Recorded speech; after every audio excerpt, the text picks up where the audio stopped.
Hello, welcome to the Football Social with Sky Bet. We are, of course, live right now on Soccer M and Football Daily's social channels, and what a show we have lined up for you. So much football going on. There's screens everywhere for the football games today. Joining me on the sofa, Darren Bent. Darren, how are you? Hi, thanks for having me. Thank you for coming back. Remind us what game you're watching. Huddersfield versus Spurs. OK, we'll get your score predictions shortly. But there are two feature games today. We're covering Huddersfield Spurs and one other. Unless you haven't figured out what it is, I will leave it to CheekySport Joel to explain what game you're watching, mate. Come on! Arsenal versus Watford today, man. Loving it. Yeah. And I think you'll imagine an Arsenal win, won't you? Man, I'm confident, man. After that United score, I'm ready, baby. I'm ready. OK, and Temps is back in social corner. Let's hear it. Adam Templeman. Back, baby. Woo! There we go. Just me? Just you, Havel. Temps, you're on social corner. Tell us how the people can get involved at home. It's so easy. At Football Daily, at Soccer AM, Facebook, Twitter, leave it in the live chat. Make sure you use the hashtag #TheFootballSocial. And if the questions are good, I'll send them over to Joel, send them to Darren, Smithy and Chris. Yes, get your questions in right now. And joining him, completing our lineup in his armchair, his own part of the studio, Chris Hamill. Chris, you're multitasking. 4 matches you're watching today. Remind us which games you're doing. I feel like a Bond villain in this chair. I feel like I should have a cat, you know. But I am going to be doing Everton, Fulham, City, Brighton, Newcastle, Leicester, and Wolves, Southampton, Smithy. So plenty for me to contend with. My pick of the bunch, I'm going to go for Newcastle, Leicester. Yeah? Yeah, I think the away team are going to smash them. OK, thank you for that prediction. As well as all of that, we'll be updating you with all the action from the EFL, and there's loads of in-play betting for you guys to get involved in, courtesy of our mates at Sky Bet. Now, we have done the traditional Football Social Accumulator, which I've just been told none of these have come in yet, Hamill, so we need to... This is the week, right? Positive vibes. Only positive vibes, please, on set, Smithy. This is the week. Joel, shock horror has gone for Arsenal to beat Watford at home. You're very confident, Joel? Extremely confident, OK, man. I've gone for a home win, Everton Fulham. This was a tough one to call. I don't want to let the team down, but I feel this could be a draw. But I have gone Everton to be too strong for Fulham at home. Darren, you've gone for an away win. Confident the Spurs will be Huddersfield today?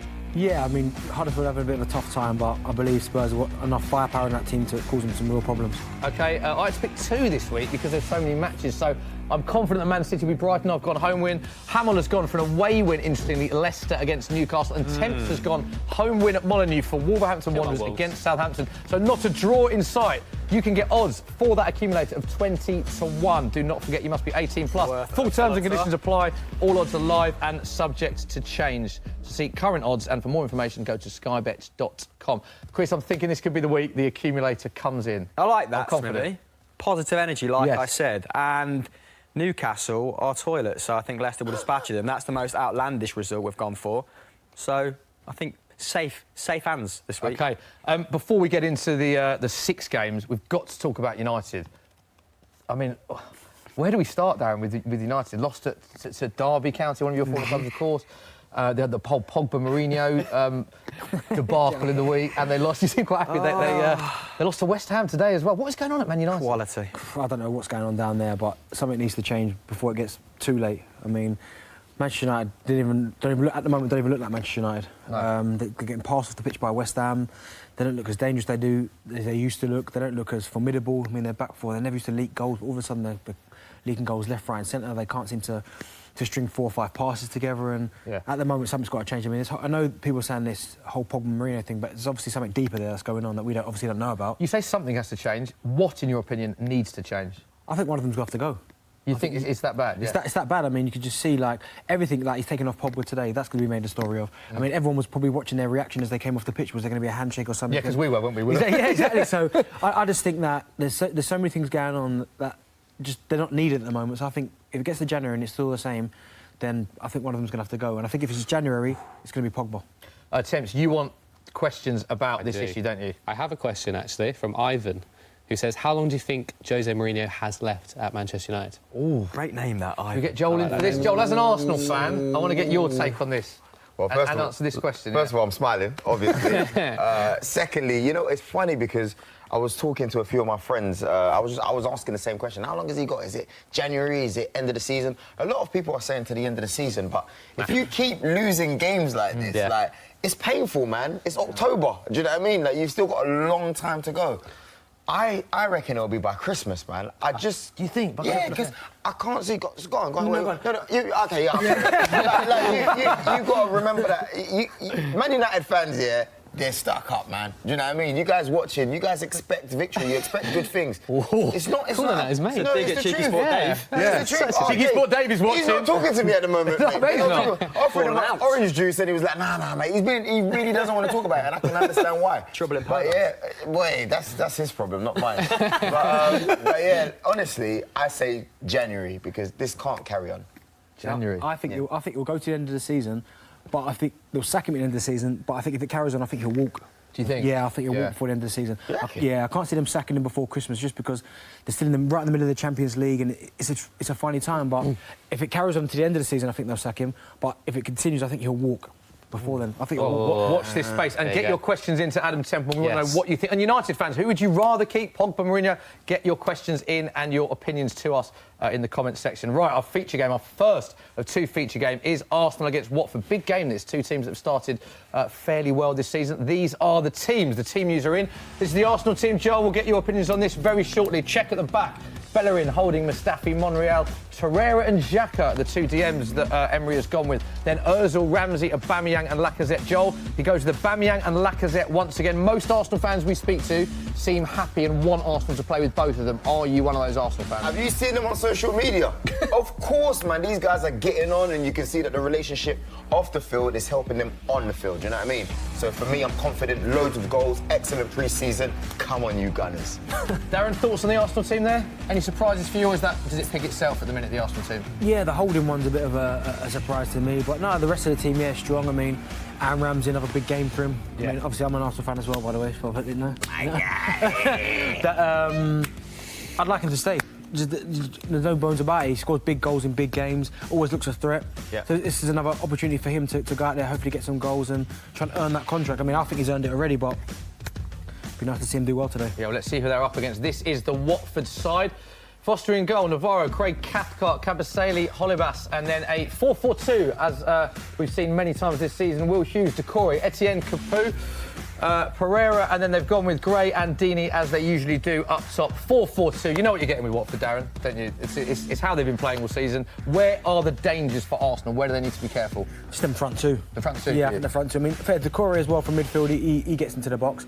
But them front two cause so many problems because they're both, Andre Gray's really quick, but they're both really strong as well. And sometimes it doesn't even have to be the perfect pass to them because they're both strong, they fight, they battle together, and they work really well together. And to be fair, as a partnership, they're arguably probably the best partnership in the Premier League as a two. Ooh. Because you look at Arsenal's formation, Lacazette's left or Aubameyang's left. Darren. Yeah. Bold. Do you know what I mean? They're not actually a pair where these two play together. They're players of two. A proper two, yeah. And that man there, Troy Deeney, scored 2 goals in his last 3 appearances against Arsenal, and he's a 12-1 price boost to score first today with our friends at Sky Bet. Joel, as an Arsenal fan, and be honest, I know that you're confident you're in, but what areas are you worried about looking at that Watford team? I'll be honest with you, it's Deeney because I love him off the pitch. Yeah. And it's like, I can't wait till he retires because I want to be watching him every week because, you know, he's just got that personality in it. But when you're playing against him, you know he's out here to bully you. Like, you know he's out here to... Yeah. And it's just his demeanour in general. Like, he doesn't care. He doesn't care if he's been playing, if he hasn't been playing. He doesn't care if you're an international. He's just dangerous, man. And he seems to love playing against Arsenal. Yeah, he does, doesn't he? And he's very vocal after he scores goals and stuff. Yeah, Ramsey, we've got to talk about Aaron Ramsey. Joel, do you want him to stay? Do you think he'll stay? What do you make of the whole Ramsey debacle? Of course you want him to stay, you know, because he's one of those players where if he's not playing for your team, then you would want to have him in your team. Euro 2016 was a perfect example. Yeah. I'm like, who is this guy? You know, oh, it's Ramsey, he plays for us. You know what I mean? And I know Man United probably feel the same about Pogba. But for me, you know, the good thing with Emery is this. He's got this team under control, man. So whether you sign or you don't sign, you stay, you go, I'm confident either way. He needs to just do his thing. Our second feature game, spoilt for choice, you viewers say. 2 feature games. The next one is Huddersfield against the mighty Tottenham Hotspur. These are the teams. First up, Huddersfield Town. We're just trying to work out the formation earlier, weren't we, Darren? It's interesting how they're sort of setting up. But this is the team. Lossell, Zanka, Schindler, Congolo, Durm and Lowe. Then they've got Moy, Hogg, Pritchard and Billing, we think, playing as a diamond with De Poitre up front. The Christmas tree. It is the Christmas tree. Darren, areas that Spurs needs to be worried about looking at that Huddersfield team? I think Moyes is a good player. Yeah. He can cause a problem for his passing. And I think To be fair, it's not going to be so much Tottenham's problem because I think Huddersfield are going to sit in there and try and make it difficult for Spurs, to be fair, and try and catch them maybe on the counter-attack. Because if you look at that formation, if they go like that, you can see that they feel obviously Spurs are strongest going through the middle, so they've tried to block it up. Yeah. So I think it's just going to be a matter of time. I think you're going to see it's going to be more like an attack v defence where Tottenham are going to keep trying to probe, keep trying to... Interesting to see if they do play that way. That'll give a lot of width to Trippier and Rose, who love bombing down. Exactly. Speaking of those two, let's have a look at the Spurs team. Gazzaniga in goal again, following his heroics in the Carabao Cup against, I was going to say against Milton Keynes Dons, it wasn't. It was against Watford, played at Milton Keynes Dons, of course. They've gone with the back three, Alderweireld, Sanchez and Vertonghen. Trippier and Rose do start out wide. Dyer and Dembele sit, and it looks like Spurs are playing with the front three, with Heung-min Son and Lucas Moura either side of Harry Kane. Don't forget Dele Alli and Eriksen both out injured. How big a loss is that for Spurs, Eriksen and Alli not playing? Yeah, it's massive, especially more so Eriksen, I think, because he's the one who seems to produce the attacks and can see the pass and has been fantastic the last couple of seasons. So, yeah, he's going to be a big miss, but with that front three, they're dangerous. They can score goals against anybody. These are the scenes. Kane scored first, you can see, was 9-4, now 11-4. That is a price boost with Sky Bet. Don't forget, you have to be 18 plus. Those were the scenes at Huddersfield. These are the scenes at the Emirates. Arsenal make just one change from the side that beat Everton last weekend. That is Rob Holding starts at the back in place of Socrates. Watford also make just the one change as Mark Navarro starts at right back, in place of Daryl Janmaat. So that is a interesting to see how that game goes. Joel is already looking slightly more nervous than he did when he turned up. The Watford fans there. This is my game face. I'm focused. Wolves, Southampton. Wolves are unchanged for the 7th consecutive Premier League match. Played the same starting 11 for every single match. Mark Hughes makes 3 changes from the side that lost to Liverpool last weekend, including the return of Danny Ings. Of course, he was ineligible last week, and Charlie Austin, who partners Ings in attack. Should be a good game, that one. These are the scenes. Manchester City. Pep Guardiola has named Alexander Zinchenko and David Silva in his starting 11 today in place of Fabian Delph and Ilkay Gundogan. Brighton have also made 2 changes as Beram Kyle and Jurgen Locadia start in place of Dale Stevens and Glenn Murray. I think everyone seems to expect a Man City win for that one, so it'll be interesting to see how Brighton set up for that game. Big game for Brighton in that one. Loads of talking points, Hamill. Your games haven't kicked off yet. You're expecting a lot of goals, I presume. They haven't. Yes. I mean, there's a lot of forward-thinking sides playing one another today, isn't there? Everton and Fulham both haven't defended very well at the start of this season. City and Brighton. Brighton play quite expansive football for a team that are normally down there.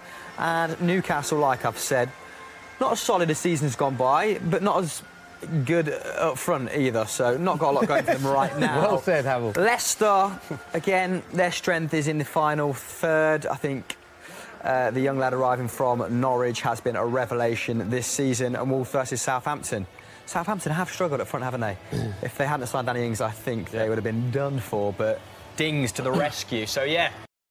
Goals in. And these are the scenes at St James's Park. Newcastle had 3 changes to the side that drew 0-0 at Palace last weekend. Kieran Clark, Christian Atsu and Hosselu returned to the side.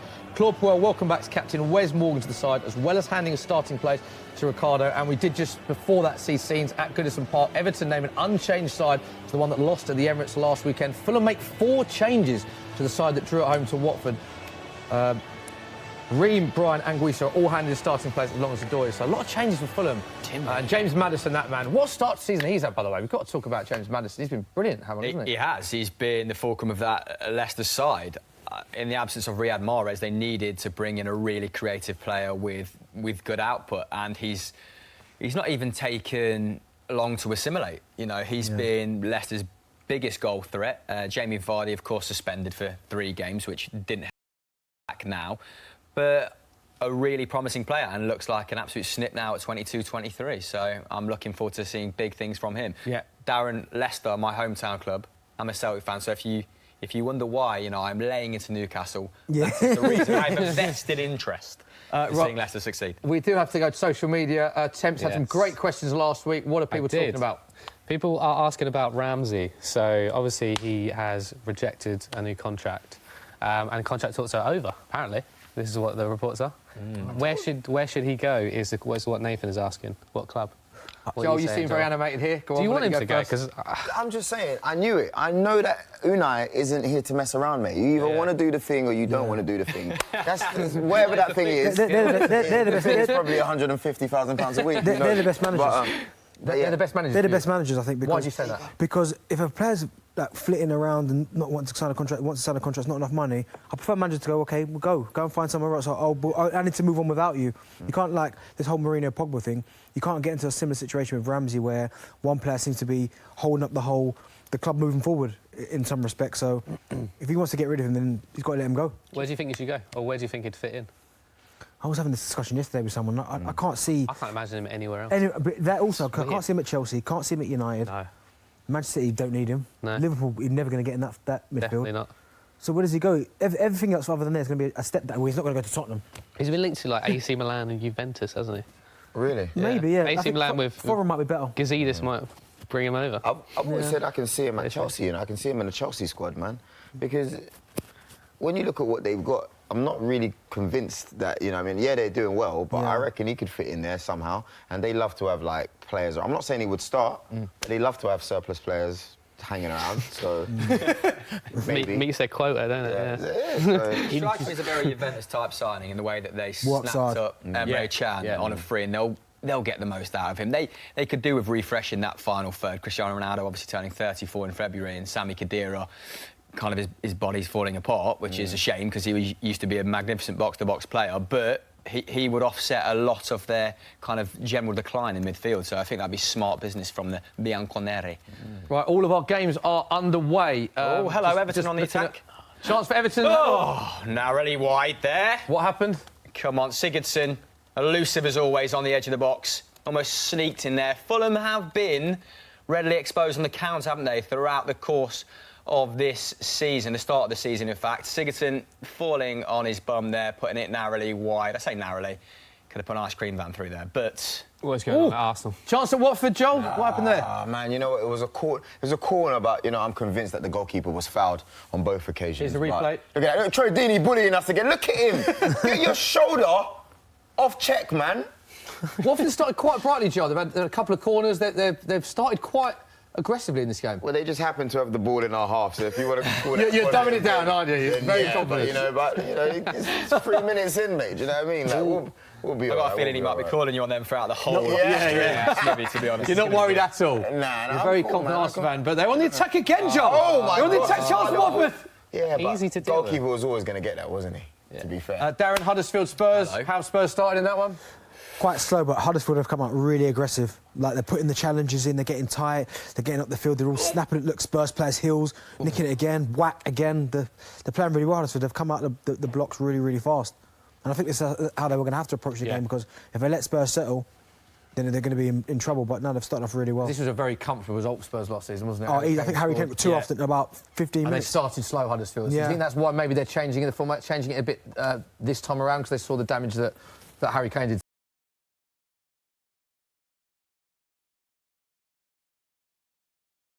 Again, obviously, thinking about last season and not wanting that to happen again. Yeah, social media.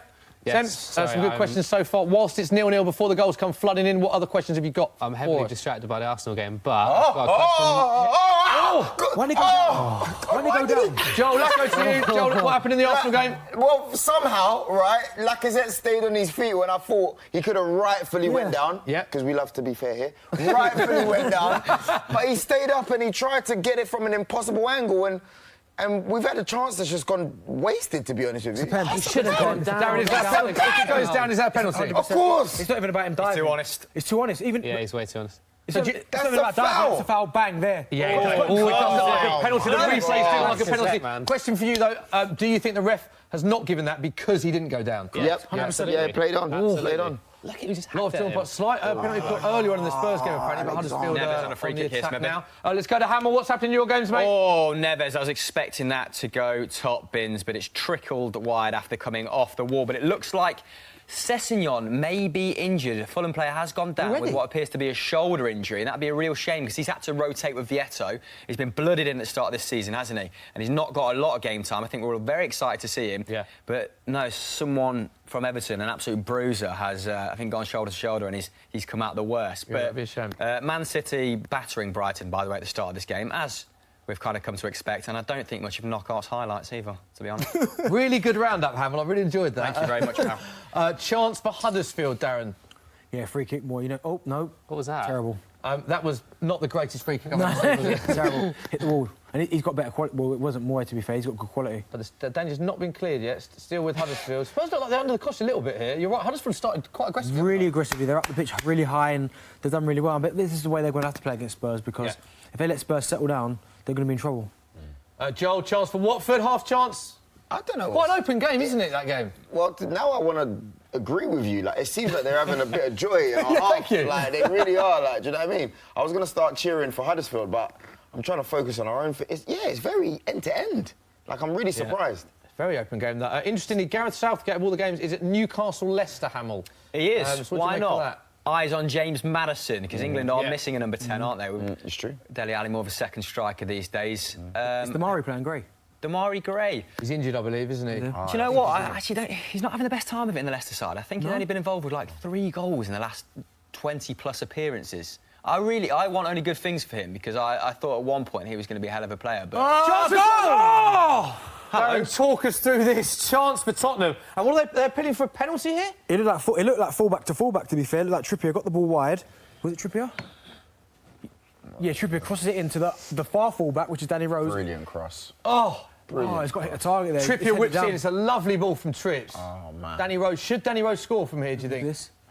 He's got to hit the target. He's appealing for something. He's definitely appealing for something. Danny Rose, I think, is appealing that there was a push on him as the contact was made. Great ball from Kieran Trippier, straight to Danny Rose. Must be 8 yards out, and he's headed it narrowly wide. Update on Ryan Sessegnon, Hamill. Is he off or is he I'm trying to clarify if it is Sessegnon because it could be Fosu Mensah. There is a crowd of players shielding whoever's just come off. I think it was Timothy Fosu Mensah in the end. However, Leicester just putting it narrowly over there against Newcastle. Wilfred Ndidi, combative midfielder, putting it straight over, not known for his goal scoring, displaying it there, but a rare attack from Brighton as well, Smithy. And Ruben Neves over a couple of free kicks, ominous for Southampton. Big fan of Ruben Neves. It is a hard role that you've got there. I'm just looking at it now. There's so much going on. I was saying the same thing. I was looking over there thinking, how's he doing that?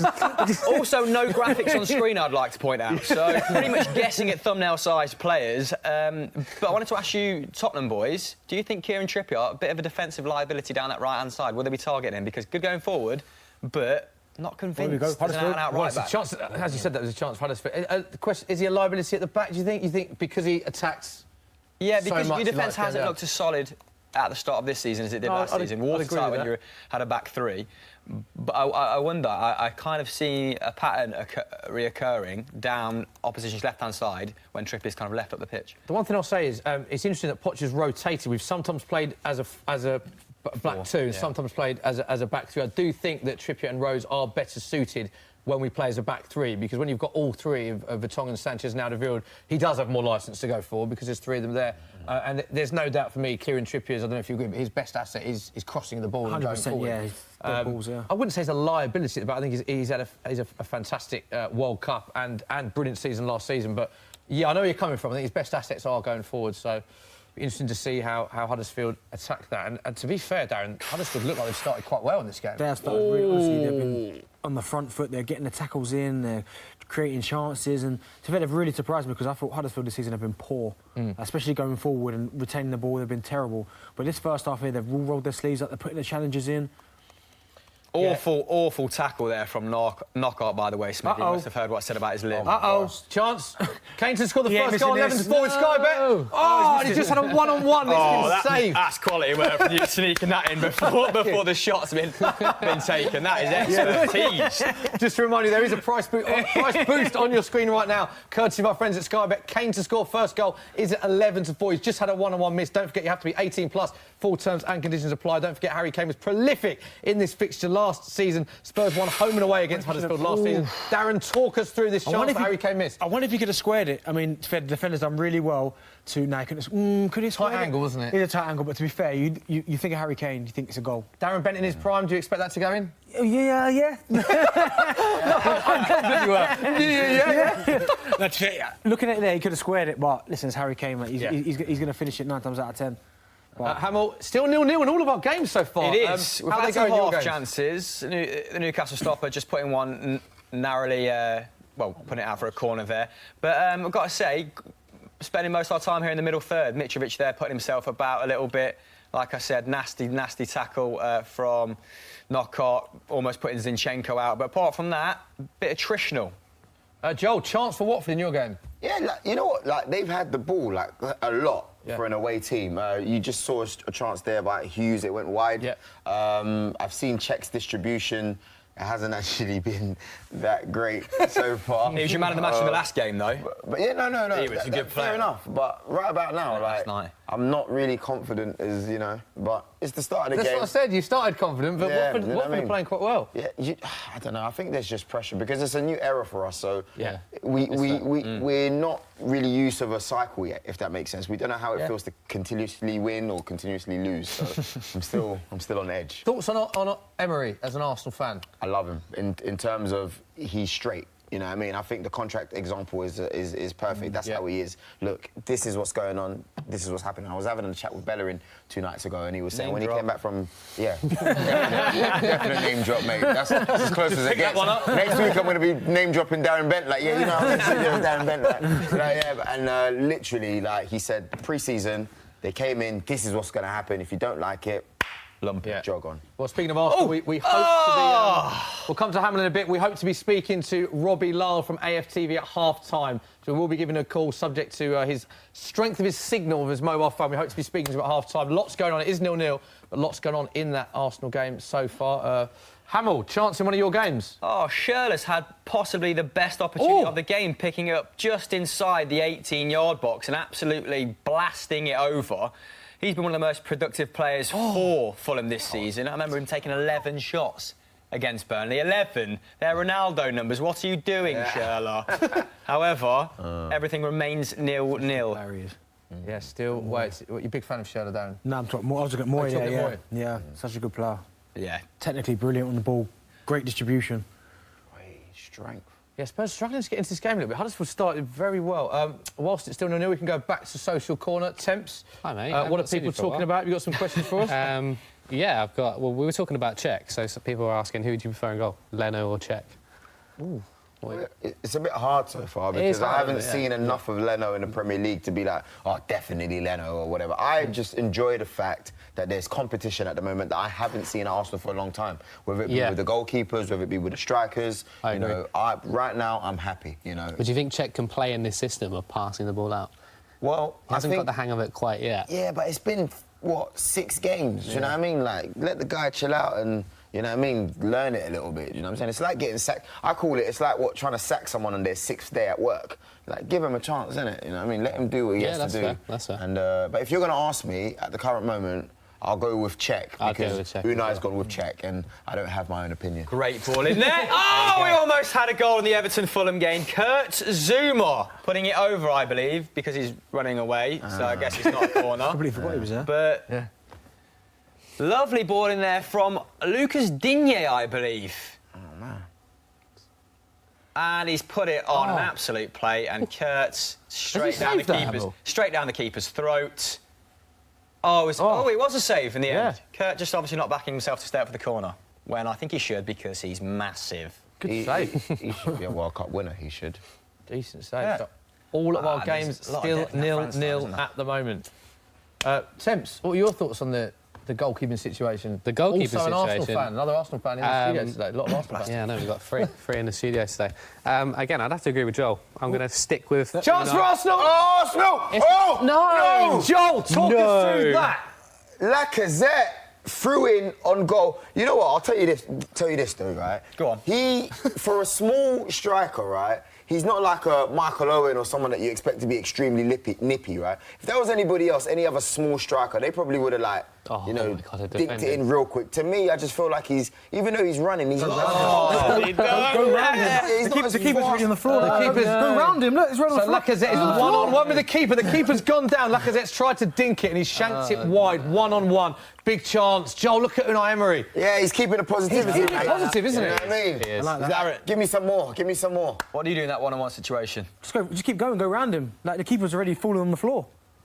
Man. Darren, injury in the Spurs game, it looks like, as well. Yeah, I mean, I couldn't tell you what happened. Sorry. I was watching True striking, watching the strike. It looks like it's Jan Vertonghen that's gone down, which is not great for Spurs. Spurs' injury list is mounting up. Obviously, Vorm and Lloris both out injured. Spurs with their third-choice keeper. Got Barcelona on Wednesday. Dele Alli's injured. Eriksen's injured. Obviously, Kane's had a lot of game time as well. And now Jan Vertonghen looks like He's going to be OK. Although every time I say that, it's a commentator's curse, isn't it? Do you think he'll carry on here? Yeah, it looks like it. I mean, if he goes down, I don't know, it looks like a hammy, so I don't know if he could be able to continue with that. He's not carrying on the whole game with that. Price boost on your screen right now on one of our feature games. Tottenham to win 2-0 is now 15-2. Joel, chance for Watford. Oh! What a stop. Was That's that why Bellerin? he's our keeper. Okay, it's a free kick anyway. Big Pete. It looked like... Joel, here's the replay. Yeah, it looks like... OK, Watford are attacking They had a lot really of space. fast. A lot of Push him space, over. isn't that right? Look back. And he pushed him over. OK, cool. So one of our players, Torreira, went down in the box. Someone pushed him. One of the Watford players pushed him, and...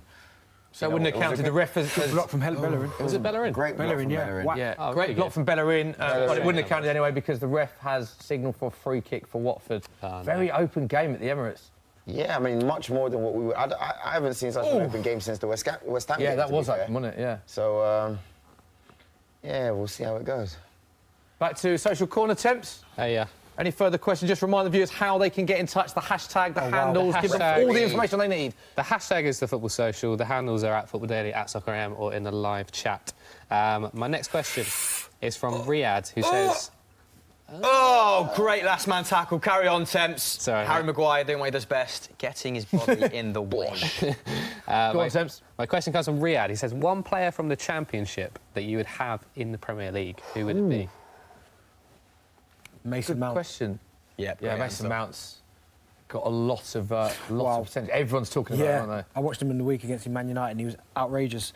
He's passing, and even for someone so small, he weren't letting Matic push him off because it would be interesting to see the battle. I wanted to see how he was going to cope against them guys, but he was getting his body in, he was good on the ball. They couldn't get near him when he was moving the ball, so I think he's going to have a massive future. I just hope he doesn't get lost in that whole Chelsea, get into their They first loan team. players a lot. And he was destroying Holland in Vitesse, wasn't Exactly, he? so- Getting Player of the Season, double digits goals and assists. Really cultured little player. Love him. Yeah. It's an interesting point you make about Chelsea. The youth team, look at the What a success of their youth team. It's back-to-back trebles. Every age group seems to win. They've got, particularly when Jody Morris was there, who's obviously now Frank Lampard's number 2 at Derby. But all these great players they bring through their academy, they never make it into the first team. They always loan them out and just seem to want to buy from abroad. But there's a lot of young English talent, particularly at Chelsea, that never seems to make it into the first team. Where do you stand on that? I agree with you 200%. I mean, you talk about, obviously, people like Tammy Abraham as well. He's there, centre-forward, not going to play for Chelsea probably, because I would like to see him this season. Obviously, he had a great season at Bristol City, did OK at Swansea to a point last season, so I thought this season now, especially with Chelsea's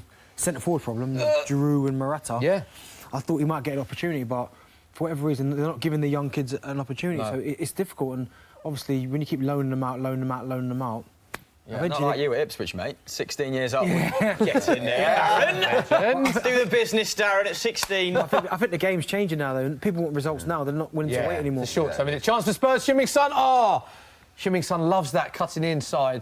Every time you keep saying chance for Spurs, I'm looking for it on the 4 games. Like, where is it? Where? Oh, yeah, I'm not watching it. It's another Watford corner. Another Watford corner. We'll come to you in a minute, Joel, to talk us through this, but just going over the Spurs chance. Heung-min Son, a lot of space down the right-hand side, cuts it in and bends it very high, very wide. And Trippier looks a bit upset. He hasn't slipped him in there. Tottenham to win 2-0. Again, price boost 15-2. Joel, talk us through this Watford corner, please, in the hope that it leads to a goal. Give us a go, someone. They seem to be attacking. I mean, I'm really surprised that for an away team that they're almost treating this like a home match, to be fair. Couldn't get past the first player. It's, comfortable. But, yeah, like I'm saying, we need to take those chances because next thing you know, you'll be looking at the Lacazette chance, you'll be looking at the penalty that we could have had. As a turning point. Turning point, and you'll think, hold on a second, because they're still in this game at the moment. Look, Another and chance. Hughes, Troy Deeney so was far, put through. Hughes has been the man of the match. He's threading balls left, right and centre. I'm thoroughly impressed. I don't even have to watch this. You've painted a real vivid picture there, Joel. Yeah. That's a job well done, mate. Round of applause for Joel. Well done, Joel. Still 0-0. Still 0-0. I think once one goal comes in, the rest will come flooded. Any chances in any of your games, Chris Hamill? They have been few and far between. Southampton have conceded a free kick, though. Ruben Neves standing... Oh, no, João Moutinho standing over it. Neves has had a couple. Now it's Moutinho's go. He's having a pop now, and it's hit the wall. Fantastic. Thank you for that, João. However, Richarlison is carving out some good chances for himself in the Everton-Fulham game. Back to you, Smith. OK, so no goals in the Premier League. There have been a few goals in the... Arsenal! Joel! Pain on the face of an Arsenal fan, Joel. Please describe that in detail. Oh, man. You know what? It was a great pass by Torreira over to the left. He plays it in, and they whipped the ball into Lacazette. I couldn't see who whipped it into Lacazette, and Lacazette looked like he was just going to get a touch, and again, he fails to score. OK, who was it? OK, so... Here it is, chance again. He whipped the ball in.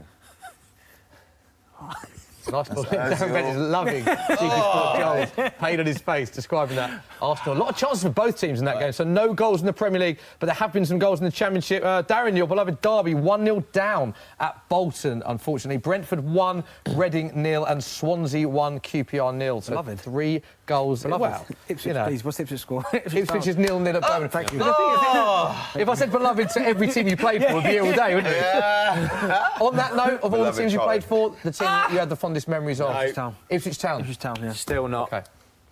Very quick answer. We almost had a quick-fire double there, Smithy. Do you know what I mean? Yeah.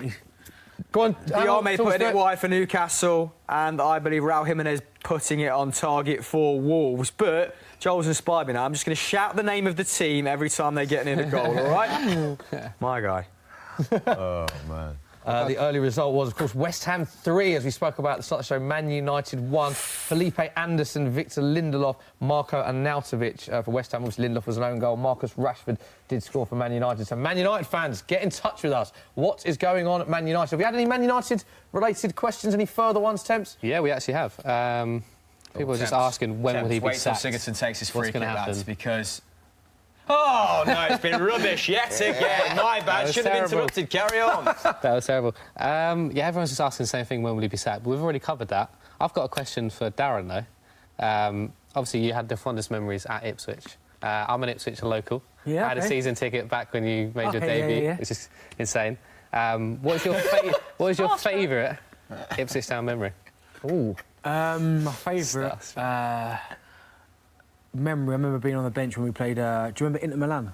I was going to talk about this. Alan Armstrong scoring. Yeah, header, that game there. 1-0. I've never seen an atmosphere like it. I mean, we got to get, obviously, a club like Inter Milan to come to Portman Road and get battered by us.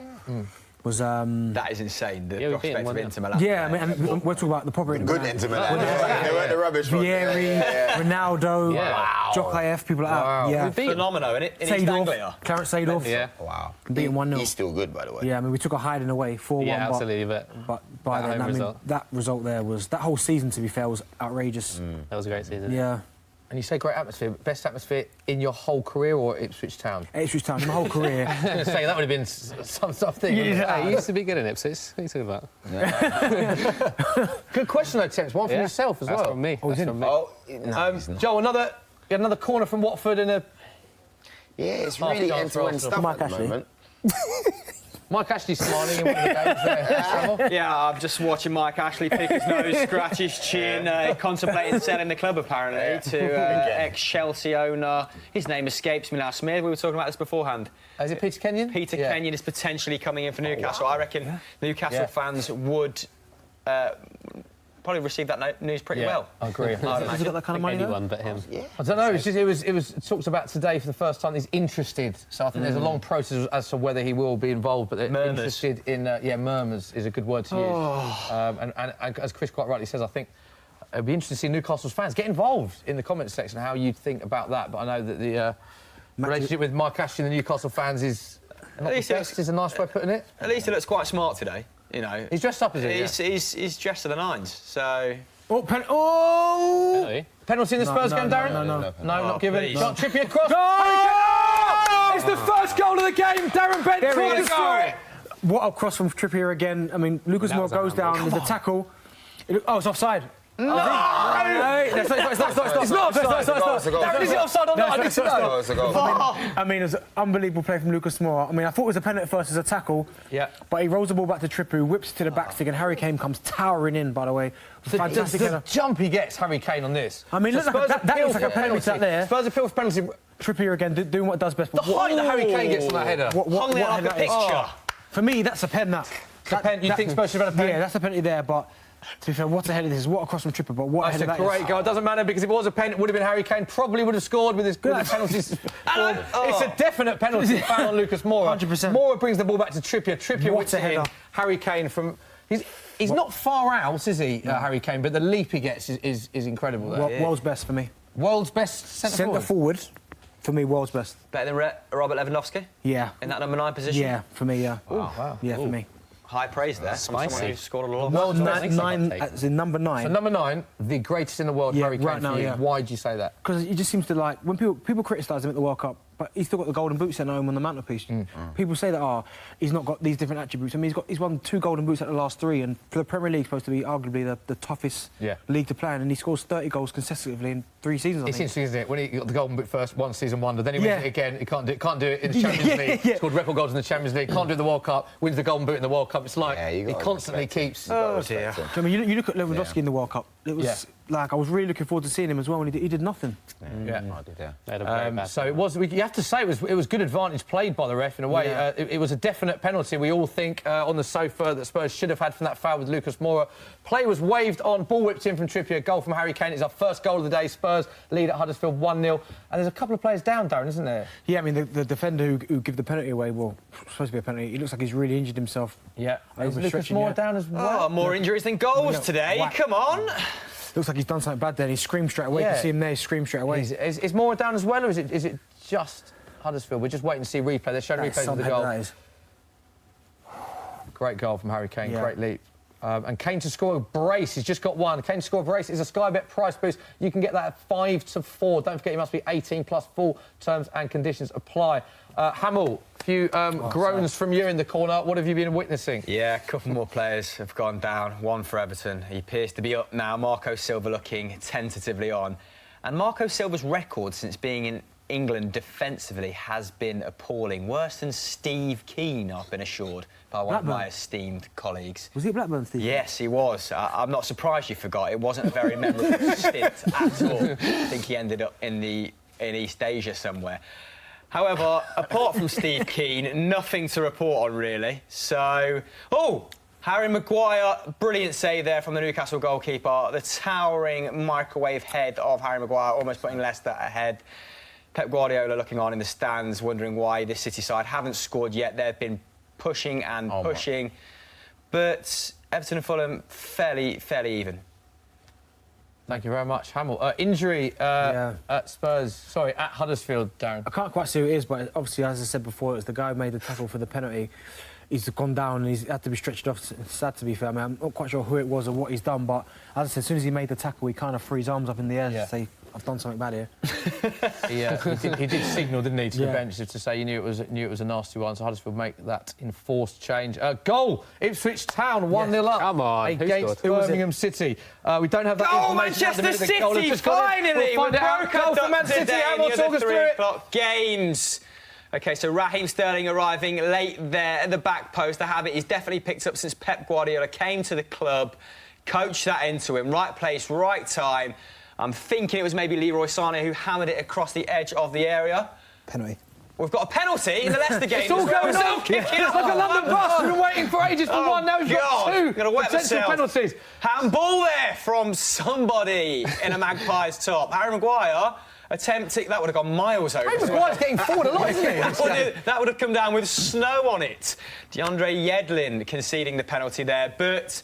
It was that deadly combination, Sané to Sterling, that we saw so frequently last season coming to fruition again. Let's go over to Leicester penalty. Probably going to be James Maddison, I'd imagine. No, it's not, Chris. You're wrong. It's James Vardy. Got the J bit right. So, can he get back amongst the goals after being out? Jamie Vardy. Here we go. I reckon he misses. Real cream in his hair. Come on, Sam. I reckon he misses. Down the middle. You score. Very 50-50 with penalties. Yeah, I know. It's what it is, isn't it? Oh, good finish. Great penalty. Side netting, Rippler. Getting the Foxes, and there's my result for the old bet coming in, Smithy. So just remind us of the 2 goal scorers, Hamill, in your 2 games. OK, Sterling and Kane. Kane? That's your game. Sterling and Jamie Vardy. So it's a good day for the English front forwards. Jamie Vardy scores, Raheem Sterling scores, Harry Kane scores. An interesting Jamie Vardy celebration there, Hamill. Sort of does the old shh, be quiet to the Newcastle fans, it looks like, from this celebration. Well, you know, vociferous bunch, aren't they? I'm sure they've only got kind words to say to him, but 1-0. Claude Puel looking happy there for a change because his the sort of axe has been hanging over him for a little while at Leicester. This would be a big result for him. Buy him a little bit more time, I'd imagine. John Nolan, the goal scorer for Ipswich Town. Darren Bent, incidentally, at Birmingham City. So loads of goals going in. 3 goals now. Spurs 1-0 up, Man City 1-0 up, Leicester 1-0 up. Joel, what are you celebrating here, mate? Yes, Troy Deeney's been booked. Yellow card, that's it. Get in there. Same colour as your top. Get in. Show him. Walk off. That's right, son. Deeney's looking in good shape, man. This is the lightest He is. What was he booked for, Joel? What a save. You know what? It was a bit of a brash challenge What a save. What's that? Big save. Oh, great save from Gazzaniga in the Spurs goal. Another chance for Huddersfield. It's a corner for Huddersfield now. What have we got here in the Leicester game? Hamill, Leicester just game. a replay of the penalty. Ignore me entirely. Back to you. Definite penalty, Hamill? I mean, like I said before, there's no need to be that rash. Yedlin, good going forward, but a little bit defensively suspect. He's turned his back to it. Quite amateurish, yeah, to be frank. That's something I'd do in a Sunday League game. Hamill, we spoke quite a bit about Wolves last week. I've been particularly impressed with how they've played this season, not just the results game, but their performances, particularly against the big teams, Man United, Man City. How have Wolves started this game against Southampton? Like I said before, it's quite strange, this game, because you expect Wolves, given current form, like you said, having 8 shots on target at Old Trafford, for example, to dominate. But it is quite attritional. The middle third seeing a lot of the ball, both teams failing to stitch up attacks. The wide players seeing an awful lot of it. But, like I said, Wolves have got more weaponry, haven't they? More tools at their disposal. If Danny Ings isn't firing on all cylinders, then Southampton have tended to struggle at the start of this season. João Moutinho, hopefully he can start bossing the midfield. Red chance for Spurs. Hello, sir. It's a penalty. A penalty has been awarded for Tottenham Hotspur, and just at that moment, a price boost appeared on your screen. Spurs win 3-0. Darren, penalty for you? 100%. I mean, great play between Danny Rose and I can't remember who played the 1-2 with. With Son as well. Great play. Little 1-2 exchange. I mean, he's clearly grabbed his shirt, but he's put his hands up in the air. But I don't understand why grab him there. You know he's in the box. Just leave him. Let him go. You can't do that once you've grabbed someone's shirt. Can you? I didn't touch him, having touched him. Expertly won there. It's lovely 1-2 from Danny Rose and Heung-min Son. The contact is very slight, to be fair. It's not a huge pullback, but there is contact there. Exactly. Enough for a penalty. Exactly, 100%. Harry Kane steps up. Do you expect him to score this? Come on. You know. He's going to miss, mate. We'll stay with Darren as you talk us through this penalty.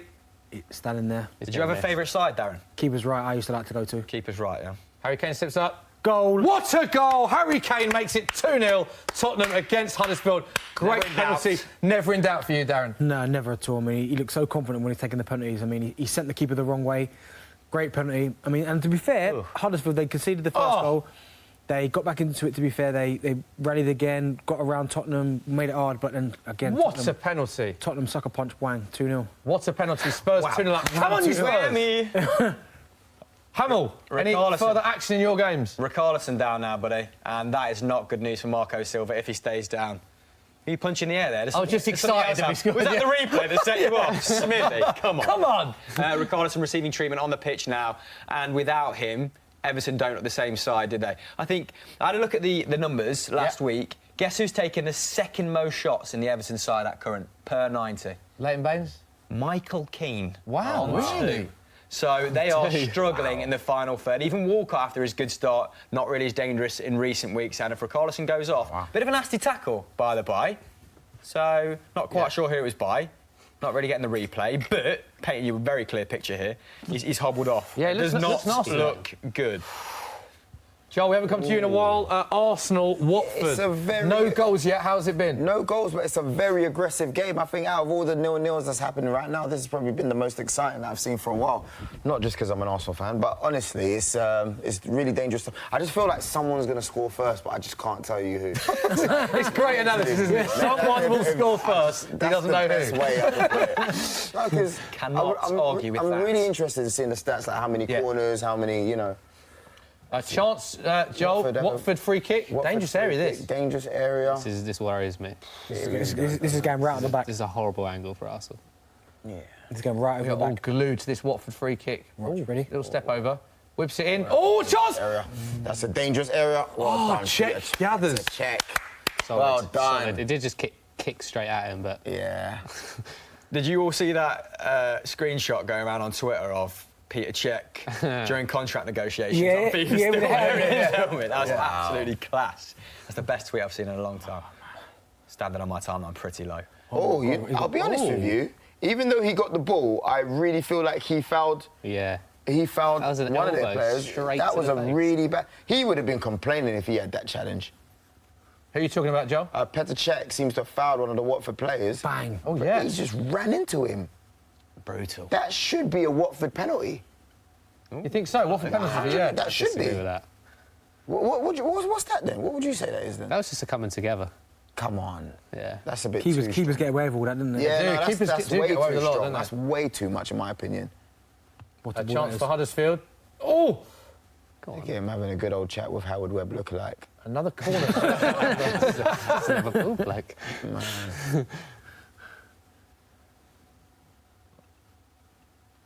Do we want a question? It's got- Yes, we do want a very question silent from then. social temps. What you got for us? E. Reed wants to know, who is the most overlooked Premier League striker? Ooh, good question overlooked there. Premier League striker. What's the criteria for overlook? Yeah. What, hasn't been capped, maybe doesn't get the credit he deserves. Credit he deserves. What do you think, chaps? Glenn Murray, surely. You think Glenn Murray? He's a bit of a Yeah. legend, but He doesn't- I think there's someone else, though. Who? I don't know yet, but... Be someone else. yeah. He never seems to get the credit. He always seems to get a lot of goals for Brighton, and they seem to always go under the radar. I think is he at the top, like the top one of the top Interesting, scorers yeah, this season? top scores, 4 goals in the Premier League this season, and also top goal scorer for Brighton last season. Glenn Murray scored 14 goals last He's a fine season. wine, isn't he? 12 Premier League and Smithy Cup. Now, no disrespect to Brighton, but 14 goals in all competitions that's for Brighton. big. Backs Exactly. your point up a lot, doesn't it? Honestly, like for years I've been watching him, and he seems to go under the radar, but no one ever seems to speak about Glenn Murray. What a good season he's had. It's always like, Glenn Murray scored. Glenn Murray scored. You know what I mean? Look what he did for Palace as well. He's a very unfashionable centre forward, which is Yeah. probably why Yeah, really talks about him. The club's 3rd top scorer of all time with 98 goals. Top scorer Wow, currently this 98, season. decent. Top scorer last season I as well. think you've smashed it there, Darren. I think Yeah, it would be pretty hard to justify anyone else. But that goal against Manchester United actually very Exactly, that little very technique, cultured. That brilliant. was sick. Lovely. And I thought, the only reason I knew that is because I've been thinking about it for years. I think, why come this guy, like obviously I know he's probably missed the boat for the whole England thing, but surely someone's going to just give him a mention, like even if a token gesture. What about in your era? Who do you think should have got more caps, or maybe players you played with that you thought went a little bit underappreciated? Anyone stand out for you in particular? Someone I thought should have got more caps, but just I don't know if he was. I don't know if how to kind of describe it, but for his ability-wise, I mean, playing with Gabriel Bonglahor, he had some serious like ability, speed, power, everything. But I think he's got about maybe 3 or 4 caps, but. Now, I don't know if that's to do with him not getting picked or him not really being bothered. He tailed off at the end of his career. did, yeah, he was an kind of- absolute weapon on FIFA 2009. Yeah. It's interesting When as he well. was young, Jimmy Billard tells a great story about Gabriel Bonlahor. When Jimmy got called into the England squad, he said he was playing the keep ball with 2 in the middle, and he was saying the thing he noticed is when he went to international level, it was so much quicker. Yeah. And he said what surprises him was Gabriel Bonlahor, who he always thought of a pacey player. You know, not his best asset was his technique. He said was the best at keep ball in that England training session. It's just one training session, but goes to show that maybe he was out that overlooked. week, Smithy. But picks him up. Has a lot of love for Gabriel Bonlahor as well. Yeah, he was impossible to deal with during that season where Villa came, almost kind of pushing for Champions League around Christmas. Yeah, Spurs, sixth in the end. City and Villa, wasn't it? Pushing Yeah. for that 4th, which Spurs got, but I think they came Him, sixth John in that Crew, and season. Ashley Young. Wasn't Yeah. Showing your Yeah, age. he should have had so many more caps. Showing your age right there. Good question, though, Tense. Any others you got for us, social media? Good one, that. I like it. Yes, I have. This is from Matthew. Hello? Oh, sorry, This Temps.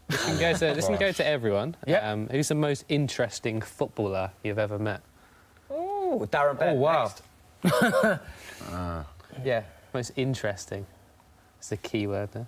Joel, Interesting. you're going to kick us off? Again, You want to how do define you find interesting? interesting? Someone who's got a good story, I guess. Maybe surprising. A good come up, a good... He's not a footballer, which might be a more diplomatic angle. But Well, he doesn't answer the weirdly question. enough, we did personal mastermind with Dave Batista the Definitely other day. not a footballer. Yeah? The wrestler. Yeah. And I wasn't even a wrestling fan, but you know, he's just got that presence, that physique, and when he spoke, very softly spoken, very humble. He came out of the room where he's been interviewed. He had a 20-30 minute conversation with everyone there, and this is like a Hollywood A-lister. And he was just the most down-to-earth guy I've ever interviewed. So easy to deal with. Really made you feel at ease as well. So in recent times, the best footballer I've met is Dave Bautista.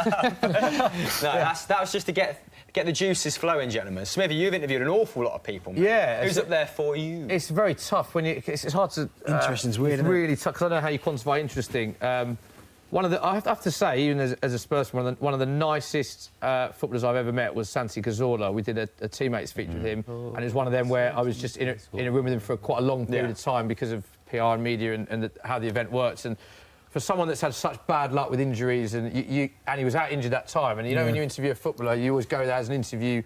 Thinking, you've maybe not the best time to interview a footballer. They're quite right, you might be a bit down. Yeah. And he had so much time for everyone, and he was smiling, and he was just great in the interview, and just a really honest guy. And then you read reports. I think it was a month later he came out and said he nearly lost his ankle in the injury, his leg, and he thought his career was over. And I was thinking, Bacteria was eating his that was Achilles. the same time. Is that what it was? Yeah. He's got skin. He's had to have a skin graft from his arm onto his ankle. Wow. But the point that I want to make is that only came out a week after I interviewed him at a time when... And he was still chipper. And he was still in such a positive mindset. It just made me think that when people think they have, certain problems that aren't problems, it was just a very positive outlook. Heung-min Son's another one I thought was just one of the happiest footballers I've ever met. wow.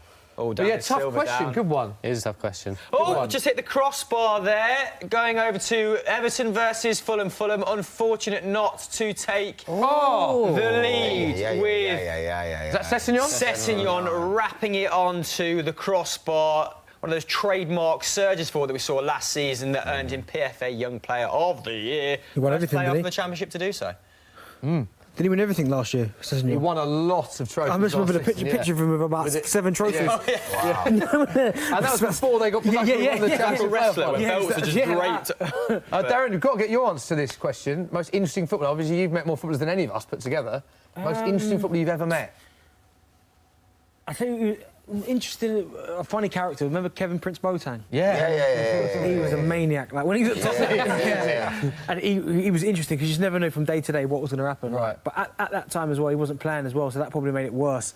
So he was angry he wasn't playing, and he was kind of get his crazy tattoos. I mean, I don't know if you've ever seen the crown on his neck. Yeah, I have. Like me and him went to get that together. Like, and really? Yeah, and he said to me, "Oh, like, what do you think?" And I was like, in my head, I'm thinking, I'd never have that on my neck. I was like, yeah, it looks alright. You're a bad friend, you know. I'd get it even bigger. I like that, like it. Yeah, I get it. And just got it straight away, but that's just the kind of personality he was. Like, he'd wake up one day and just be like, I'm going to go and do this today. Yeah. And then just go and do it. Just impulsive. Yeah. Scored an amazing goal in the Champions League for AC Milan. Do you remember that goal he scored? He's had a really interesting career. has, A couple of years ago, he was still doing it at the very top for Las Palmas, and I was just like, Kevin Prince is still knocking about, and I think he's in Germany now, but...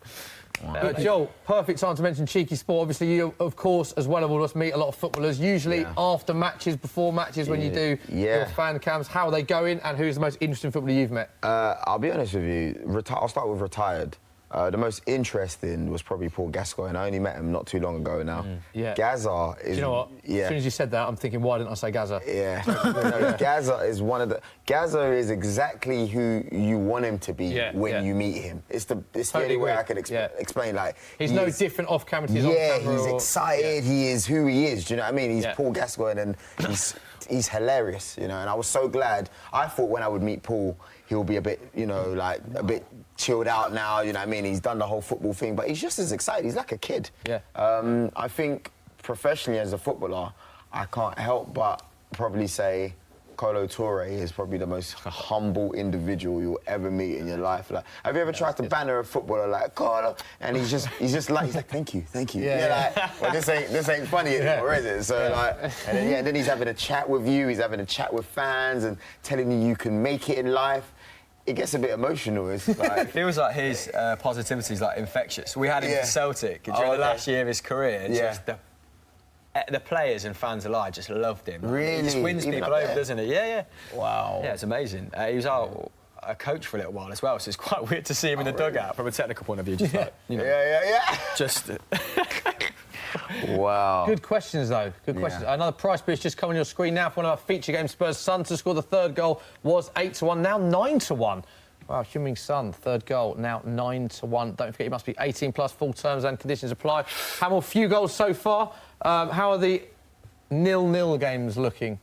Like 0-0 games, Smithy, I've got to say. Although, Brighton there, a rare attack for them in City's box. And it's half-time at Wolves. These are the scenes at Molineux. Wolves 0, Southampton 0. Czech's injured. So they are the scenes. He's gone down. Not a lot's happened. We'll come back to that game Man City shortly. here, Smithy. One last attack before we leave, and the pass on the edge of the box a little bit slow there. Yeah, it's done. Joel, what's happening in your game? Big moment in your game. Czech's injured. You got to put Leno on, mate. How did he get injured, Joel? I don't know. I think he went to kick it for a goal kick, and then bang! Yeah, it's Done his hamstring. Oh, it looks nasty. That. Oh, that he's is out. That is a standing goal kick with no one around him. He's just. Yeah, That's a 5-weeker, that. He's kicked the ball and straight away falls to the ground. Looks in a lot of pain as well. Oh, Signal man. For the substitution. Definitely not. Another half-time. Definitely not. Manchester City 1-0 up against Brighton. The only game that's still going is Everton and Fulham, Smithy, and Fulham are on the attack. So let's see how this ends. Oh, and the keeper's collected it safely. Looks like we're going to see this game out. Half-time Newcastle 0-0 Leicester. These are the scenes at St James's. Go! Oh! He's hit the bar. Darren, what happened? I completely missed that in the Spurs game. Huddersfield, great cross from, I think it was Hogg down the left side, stood up at the back stick.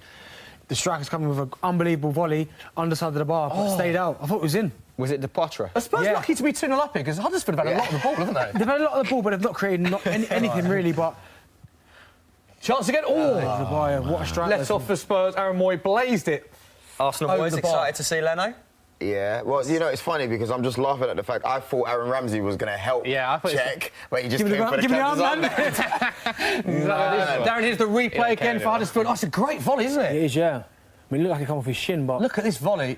Did it come off his Is it De shin? Potre? Wow, bangs it underside of the bar and out. Gazaniga absolutely planted. Could have done nothing about that. David Wagner thinks it's gone in. You see the arms in the air and then styles it out in the back of the head. It is still Huddersfield 0, Spurs 2. Let off for Tottenham there. De Potre looks like it should be a bounce. Well, He's massive, isn't he? All right. Smithy, I really feel this could be one of the last times you see Czech. do you think so? Something. Big shout, Joel.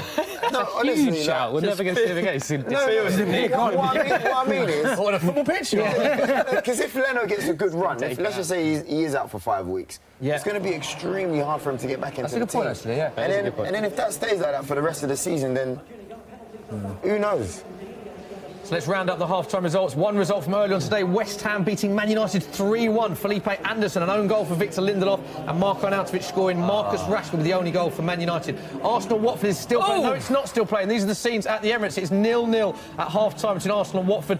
Everton-Fulham, that is 0-0. That one is still playing. Huddersfield... Spurs still playing as well. Harry Kane, 2 goals, 1 from the penalty spot, 1 a header.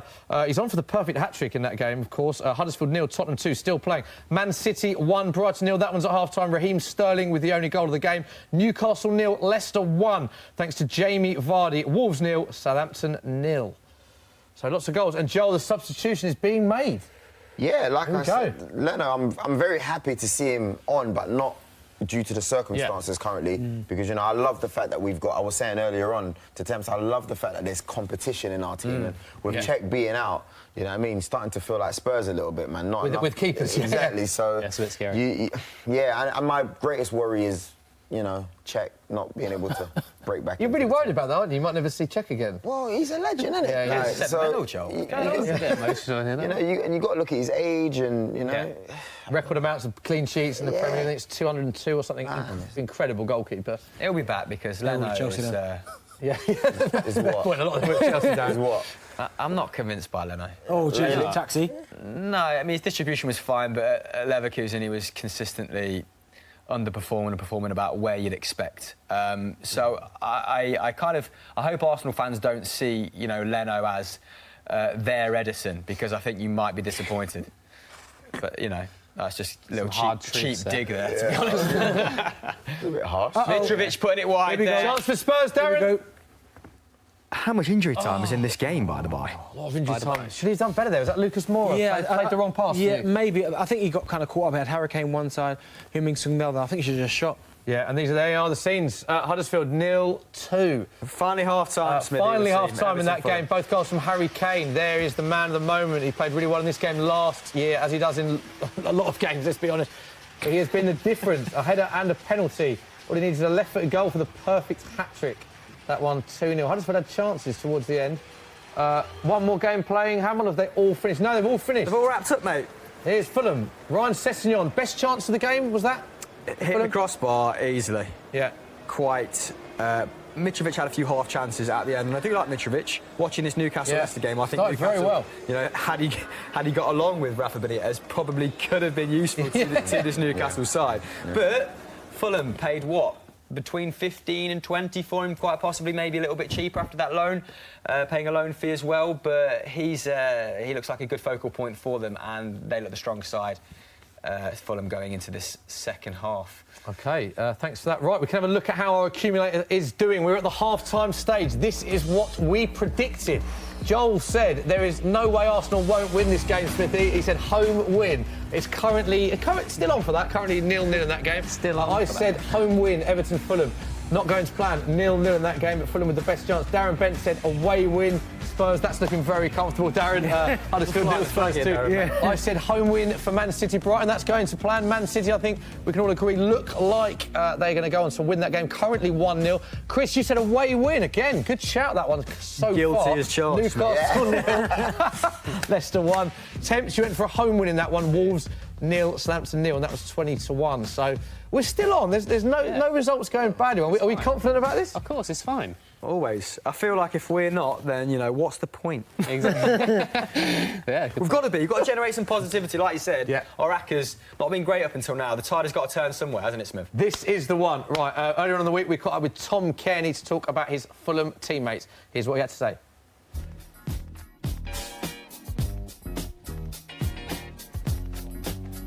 I would say the best player, probably because the hardest thing to do in football is score goals. I'd probably say Mitrovic, yeah. That's big, because you've got the likes of Schürrle in there as well, Sarri. Yeah, I know, to be fair, I'm not put a World Cup winner in there. It doesn't really make much sense, but no, I think Mitro has been brilliant for us, and ever since I played with him, he's been like the main man, so yeah, same.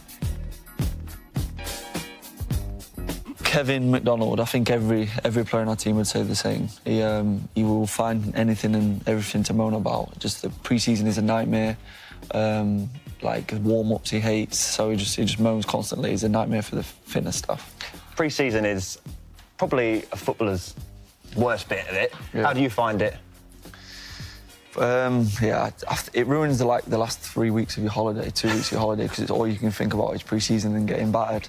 Yeah, I don't like it. I'm not genetically blessed on like fitness-wise, so I have to work quite hard. So yeah, I don't like it. Ooh, biggest diva. I'm gonna say Stefan Johansson. Oh, he's gonna hate me saying that. Why is he gonna hate you? No, he's not. He's gonna hate me saying that. But I think it's him. Like if he has to do like media, or he has to do anything like past 1 o'clock in the afternoon where he can go home, he is not happy. So he's the first one to leave. Yeah, he's gone. He's gone. Abu Kamara for being late. He's late all the time. Like you have to be in by 9:45 and you have to have your breakfast by 9:45, but he just strolls in at 10 a.m. I mean, 9:45 is reasonable to get in. Yeah. Like, yeah, that shouldn't be difficult. Yeah, but if you have to be in by 11:45, you might come in and stuff to like 12 o'clock. What else is on the filing? Best one's nutmegs. Oh, really? You get fined for getting yeah, that's the best one. You get fined for getting megged in training. So, like boxes, circles, if you get megged, it's 20 quid. All goes to the Christmas do, so it's all right. Who owes the most fines for getting nutmegged? Oh, who's been megged lately? Cess. Really? Cess has been megged a few times, yeah. Ouch. Yeah, I know. I thought you'd be the one giving them. No, he's been megged a few times. Who has to collect the money? Is that your job? No, Johansson and Betts, Marcus Bettinelli, the keeper. We have like print it out sheets, and then as soon as like you come in from training, there's any fines, everyone's left a jumper out, drinks ball, you write the name up and the amount, and you have to pay it by Friday, otherwise it gets doubled. Oh, really? Yeah, but I think we're getting a chip and pin machine. No way. I swear, we take it serious. We're getting into pin machines because everyone said no one carries cash anymore. No. So like everyone has the card on them, so there's no excuse to pay. So Yeah. if it's less than £30, it's contactless. Dennis O'Doy, randomly, you wouldn't really expect it. He's like, I don't know, it's hit and miss really, but he has like old MJ, a bit of Motown. Yeah. Some current, few love songs to be fair. Love songs? We played away from home and like we're blasting out Mariah Carey. Like, I wonder what the home team's thinking when we're playing tunes like that. But What would you play then if you were in charge? what would I play? I think just like old 90s R&B. Yeah. Bit of Usher. See, I'm not good, so I'll be like Usher and R. Kelly and that type of music. Yeah. Do you sing along to those ones? Because the Usher songs are brilliant. Yeah, Usher's a banger. Yeah, always sing along. What's your favourite one? You Got It Bad. Yeah. It's big. I won't ask you to sing it. Do you know the words? No, I'm not singing it, no chance. I'd probably say Abu Kamara, Yeah. He's got a bit. He has got a bit, to be fair. If you go on his Instagram, there's a few, like, videos. You know the Drake In My Feelings challenge? The Kiki one. You need to get that up. I've heard of it. He's Yeah. good, he's good. Kiki, do you love me? Are you riding? Say you never ever leave from beside me. Cause I want you, and I need you, and I'm down for you always. What's your moves like? Okay when I loosen up. Yeah. I start a little bit side to side, like my mum, but then Just ease your way in. loosen up, yeah. Ease my way in. Mitrovic, easy. He stays in the gym for about 2 hours, 3 hours after training, just doing weights. I think he leaves at like 5 p.m. He's the only one of us that works an actual 9 to 5. He actually does a full-time job. Yeah, he does, yeah. They've been terrible. Really? Yeah, we did this thing like you can either sing or pay money to go towards the Christmas do. It was quite a lot of money because you want them to sing. Yeah. But this song, we just wish we'd took the money because it was shambles. Who was the worst? See, it's hard because he's got a lot of new players from different countries. Yeah. So it is hard for him, but I'd probably say the worst was Fabry, the keeper. Yeah, it's not the best. What was he singing? A different language as well. So, you can't even... The boys weren't having it in one bit. So you need people to do Usher, then you That's can, what I'm saying. then you can relate to yeah, it. that's what I'm saying, yeah.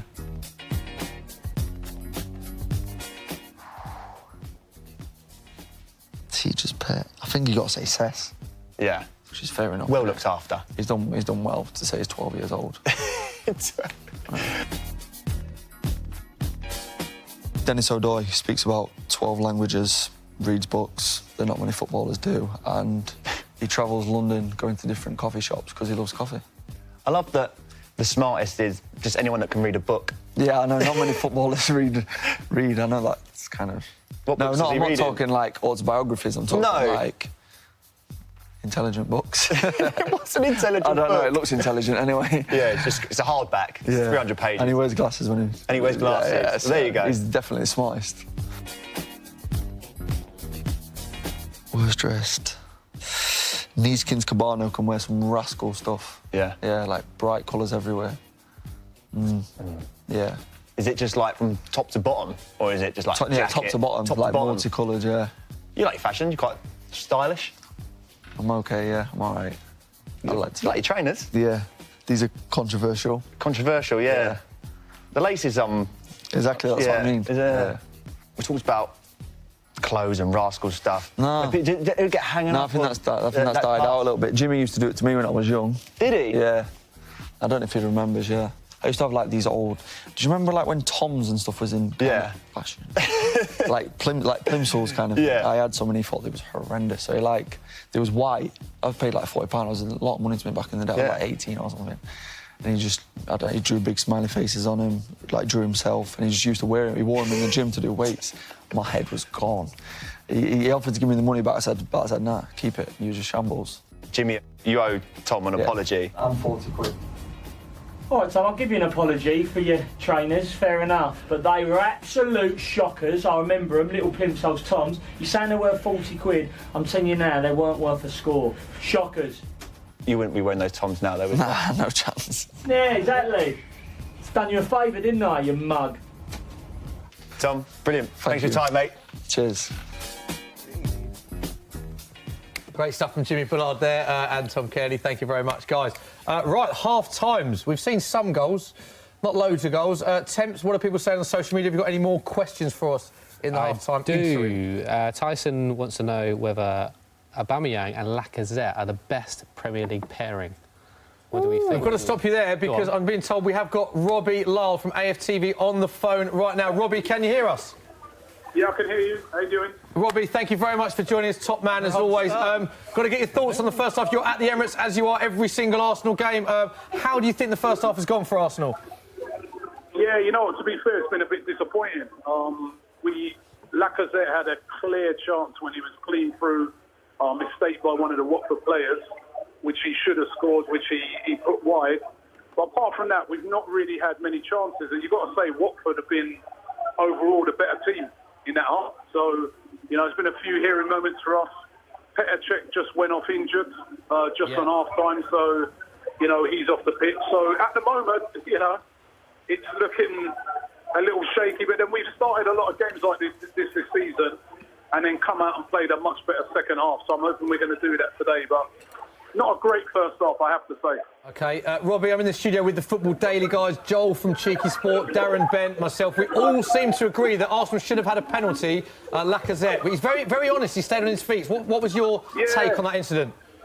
Well, I was shouting. I'm thinking, why did you dive? And it's horrible to say that, but it looks like that's the only way you're going to get these nowadays. But it was a definite... We had one like it the other night as well. And the problem is that our players are too honest, which... in one aspect is a great thing, but it was definitely a penalty. And the referees, if they want to cut diving out of the game, they've got to give those when it's a clear foul. But he didn't go down and he just waved on. So, it's one of those. But, you know, I think our players are too honest at the moment. OK, fair point. Lastly, just quickly, Petr Cech, you mentioned that there going off. That looked quite nasty, that hamstring injury. How big a blow is that for Arsenal, Petr Cech going off? It's quite a big blow because I've been one of the people who've been singing his praises this season. He's played really well. He's been really solid. And even today, you know, Watford have been throwing in a lot of crosses and he's dealt with everything. And he was been very brave on those. It's a big game for Leno to come straight into. Going to be up against guys like Troy Deeney and that, so it's going to be very physical up front for him. So it's one of those games that hopefully he'll make his mark. So I can see the team coming back out now, so I'm going to have to go. Yeah, Robbie, I thought you'd say that. We're looking at the pictures now. You get back to the game. Thank you very much for joining us, mate, and we'll get you on the Football Social very soon. Shalom. All right, cheers, mate. Thanks mate. Bye. Take care. Interesting point there, Joel. Got to come to you as an Arsenal fan. Do you agree with everything Robbie was saying there? Yeah, you know, mostly. I think we've had one or two more chances that he probably suggests. Like, as you saw earlier on, there was one where it got whipped in for Lacazette and he didn't get his toe in it at the end. But, yeah, I would say Watford's been the better team so far. I didn't want to say it, but it's the truth. Every time I look, like, they seem to have the ball, they're comfortable, and they were making Czech work. Hopefully this half... Arsenal could switch it around like we have done for most of the season. It's an interesting point you made, saying it's a hard game from Leno to come on for, picking up on that because Watford are quite a physical team, and he's probably not used to that aspect of it. I sort of understand where he's coming from there. I'll say physical, but also we're being attacked. You know, let's not be shy about it. We're actually being attacked here. You know, sometimes there's battles in the middle, etc. They found their way behind our defenders quite a few times this game already. So he has to stay alert. It's all well and good to have good distribution, but his shot stopping is going to have to be very good this half. Yeah, well said. Darren, looks like there's a change in the Spurs game. Yeah, Victor Wanyama's come on, but I don't know who he's come on for, to be fair. It's an interesting one. I don't know if it's going to be maybe Vertonghen, but can he play? Unless they're going to change the whole shape. Yeah, let's go with the two and he comes on as a DM. Yeah, maybe. So, it's an interesting change. I mean, that will definitely show up the protection in front of the back four. Big, strong unit. It sort of echoes what we were both saying in the first half, though, that Huddersfield are getting a lot of joy going forward. That's quite a defensive sub either way, isn't it, to bring Wanyama on? Obviously shows Poch is concerned about that. Exactly, yeah, because even though Huddersfield have a lot of the ball, I mean, they've not really looked like players. 2 changes. Oh, it's a double sub. Double change, yeah. Winks. He's bringing Winks and Wanyama on. So this is, I mean, we haven't seen who's coming off, but obviously 2 defensive-minded players. Harry Winks and Victor Wanyama are both coming on. Interesting, that double sub. I don't think he's done many double subs at half-time. No, unless he's not happy with something or someone's got a little injury. Because I don't think anyone for Spurs particularly played badly in the first half. Be very interesting to see who's coming off. Who's number 5? Vertonghen. Vertonghen is number 5 off the top of my head. Last. The hamstring. So Vertonghen is off, which, maybe that's a slight nibble. Don't forget, Spurs have got Barcelona in the week, so there'll be one eye on that fixture. I'll say at home, Wembley Stadium. So he's come off. I couldn't see the number. No. So Harry Winks and Wanyama both come on. Vertonghen is one of the subs off. We will get confirmation as soon as we know. We'll let you know. So interesting double substitution from Poch at half-time. Hamill, all of your games underway yet? Everton, Fulham yet to kick off, but the other 3 are in full swing, Smithy. And Wolves, Leicester and City have come out of the traps this second half. Leicester finding a lot of joy down their left-hand side. Ben Chilwell, very, very good player, Ray, and very well-rounded. Yeah. Maybe targeting Yedlin a little bit to in and around their box, finding a little bit of joy. Wolves starting to put together a little bit more play. Diego Jota a little bit more involved. And City narrowly flashing a shot past the post. It was Kyle Walker, who I probably think is the best right-back in the world at current. And Darren, you played with him while he was on loan at Villa, didn't you? I did, yeah. He was Look at that trivia. He's best right-back in the world, Hamill says. That's a tough one. I mean, feel free to disagree. I'm trying to think of, fair to be honest, I can't right now think of any other right-backs other than him and Trippier. But, yeah, he is fantastic. I mean, I do think Tottenham have been quite clever there, though, by letting him go for 50 million and then bringing Trippier in. That's quite good business, to be fair, because I don't think there's much between the two of them other than Kyle Walker's got that unbelievable pace. I think defensively, I think Trippier's probably a little bit better than him, because I don't think really either of them can really... That is another spicy one. I'm not sure about that, Darren. No? No, I just think we've seen from the World Cup that Kyle Walker can now play in a back three. I think in his Tottenham days, probably just as defensively. Suspect's a bit strong, but on a sort of level pegging with Trippier defensively. But I think since Pep Guardiola's come in, his sort of game management, his match intelligence has gone up a notch. I would say Kyle Walker, he's much more well-rounded for me. Do you think so? I just think defensively, for England in the World Cup as well, I think him playing the right of the three, I don't think he particularly had to do much anyway, other than obviously he's got that electric pace to cover him behind, but the only time he was really tested was against Croatia and Belgium, and he struggled. Yeah, I mean, there is that, and he gave away that the penalty in the opening game as well, didn't he? But I think he is in a high-risk position, and that's... And he sort of does the same job for City as well, doesn't he, when with Benjamin Mendy on the left-hand side when they overload, and you have Kyle Walker coming in to fill that centre-back berth or that become that one of those back three. So his is a high-risk role, and he's asked to do an awful lot, isn't it?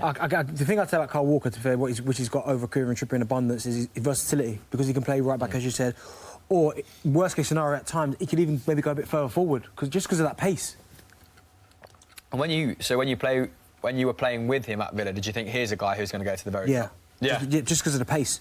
Like, you can't have that... Searing. Yeah, you can't have that amount of pace and not go right to the top. I mean, pace kills, that speed kills. And when you've got that much pace that he's got, like, all it took was the right managers just to go... I think Gerard Houllier, if he'd had him a bit longer, would have got that out of him. OK. But because, obviously, he's only there on loan and Gerard Houllier got ill and left, and obviously he went to Tottenham, obviously he never got the chance to develop, but it was always going to be... Once a manager got hold of Kyle Walker, he was going to turn him into what you see today. Wow. Who improved you most as a manager? Gerard Houllier was good. Yeah? Yeah, technically he's brilliant. He just sees little things that other managers don't see. Do you know what I mean? Like, I've had good man managers, but as far as little technical bits and bobs and how to improve your game, just a little bit where you're going to score most goals, like Houllier was good at that. Oh, nice. That's nice. I mean, he loved reminding me that he worked with, like, Thierry and Owen. That story again.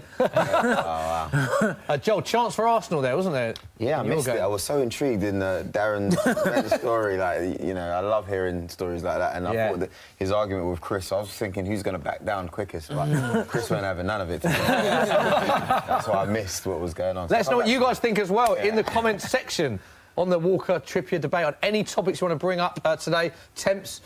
How are we looking on social? What are people saying? We're looking good. I put a poll out saying it's a very premature poll. Can Leno keep Cech out of the Arsenal squad?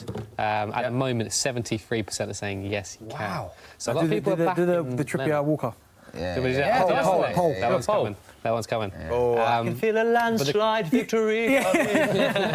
The question... Oh my days, what a save! Big moment from Leno. Talk us through this. Oh man, well, to be honest with you, Great timing, Leno. You know what it was?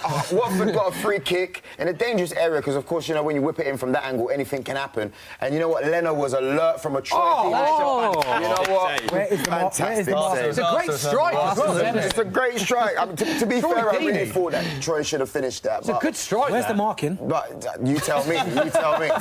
There is none. We've got Mustafi. There is none. So he opened his body up, placed it from quite short distance, and Leno full stretch, bottom corner. I think just at a time we've done a poll about Leno and Czech, and Leno is winning by a country mile.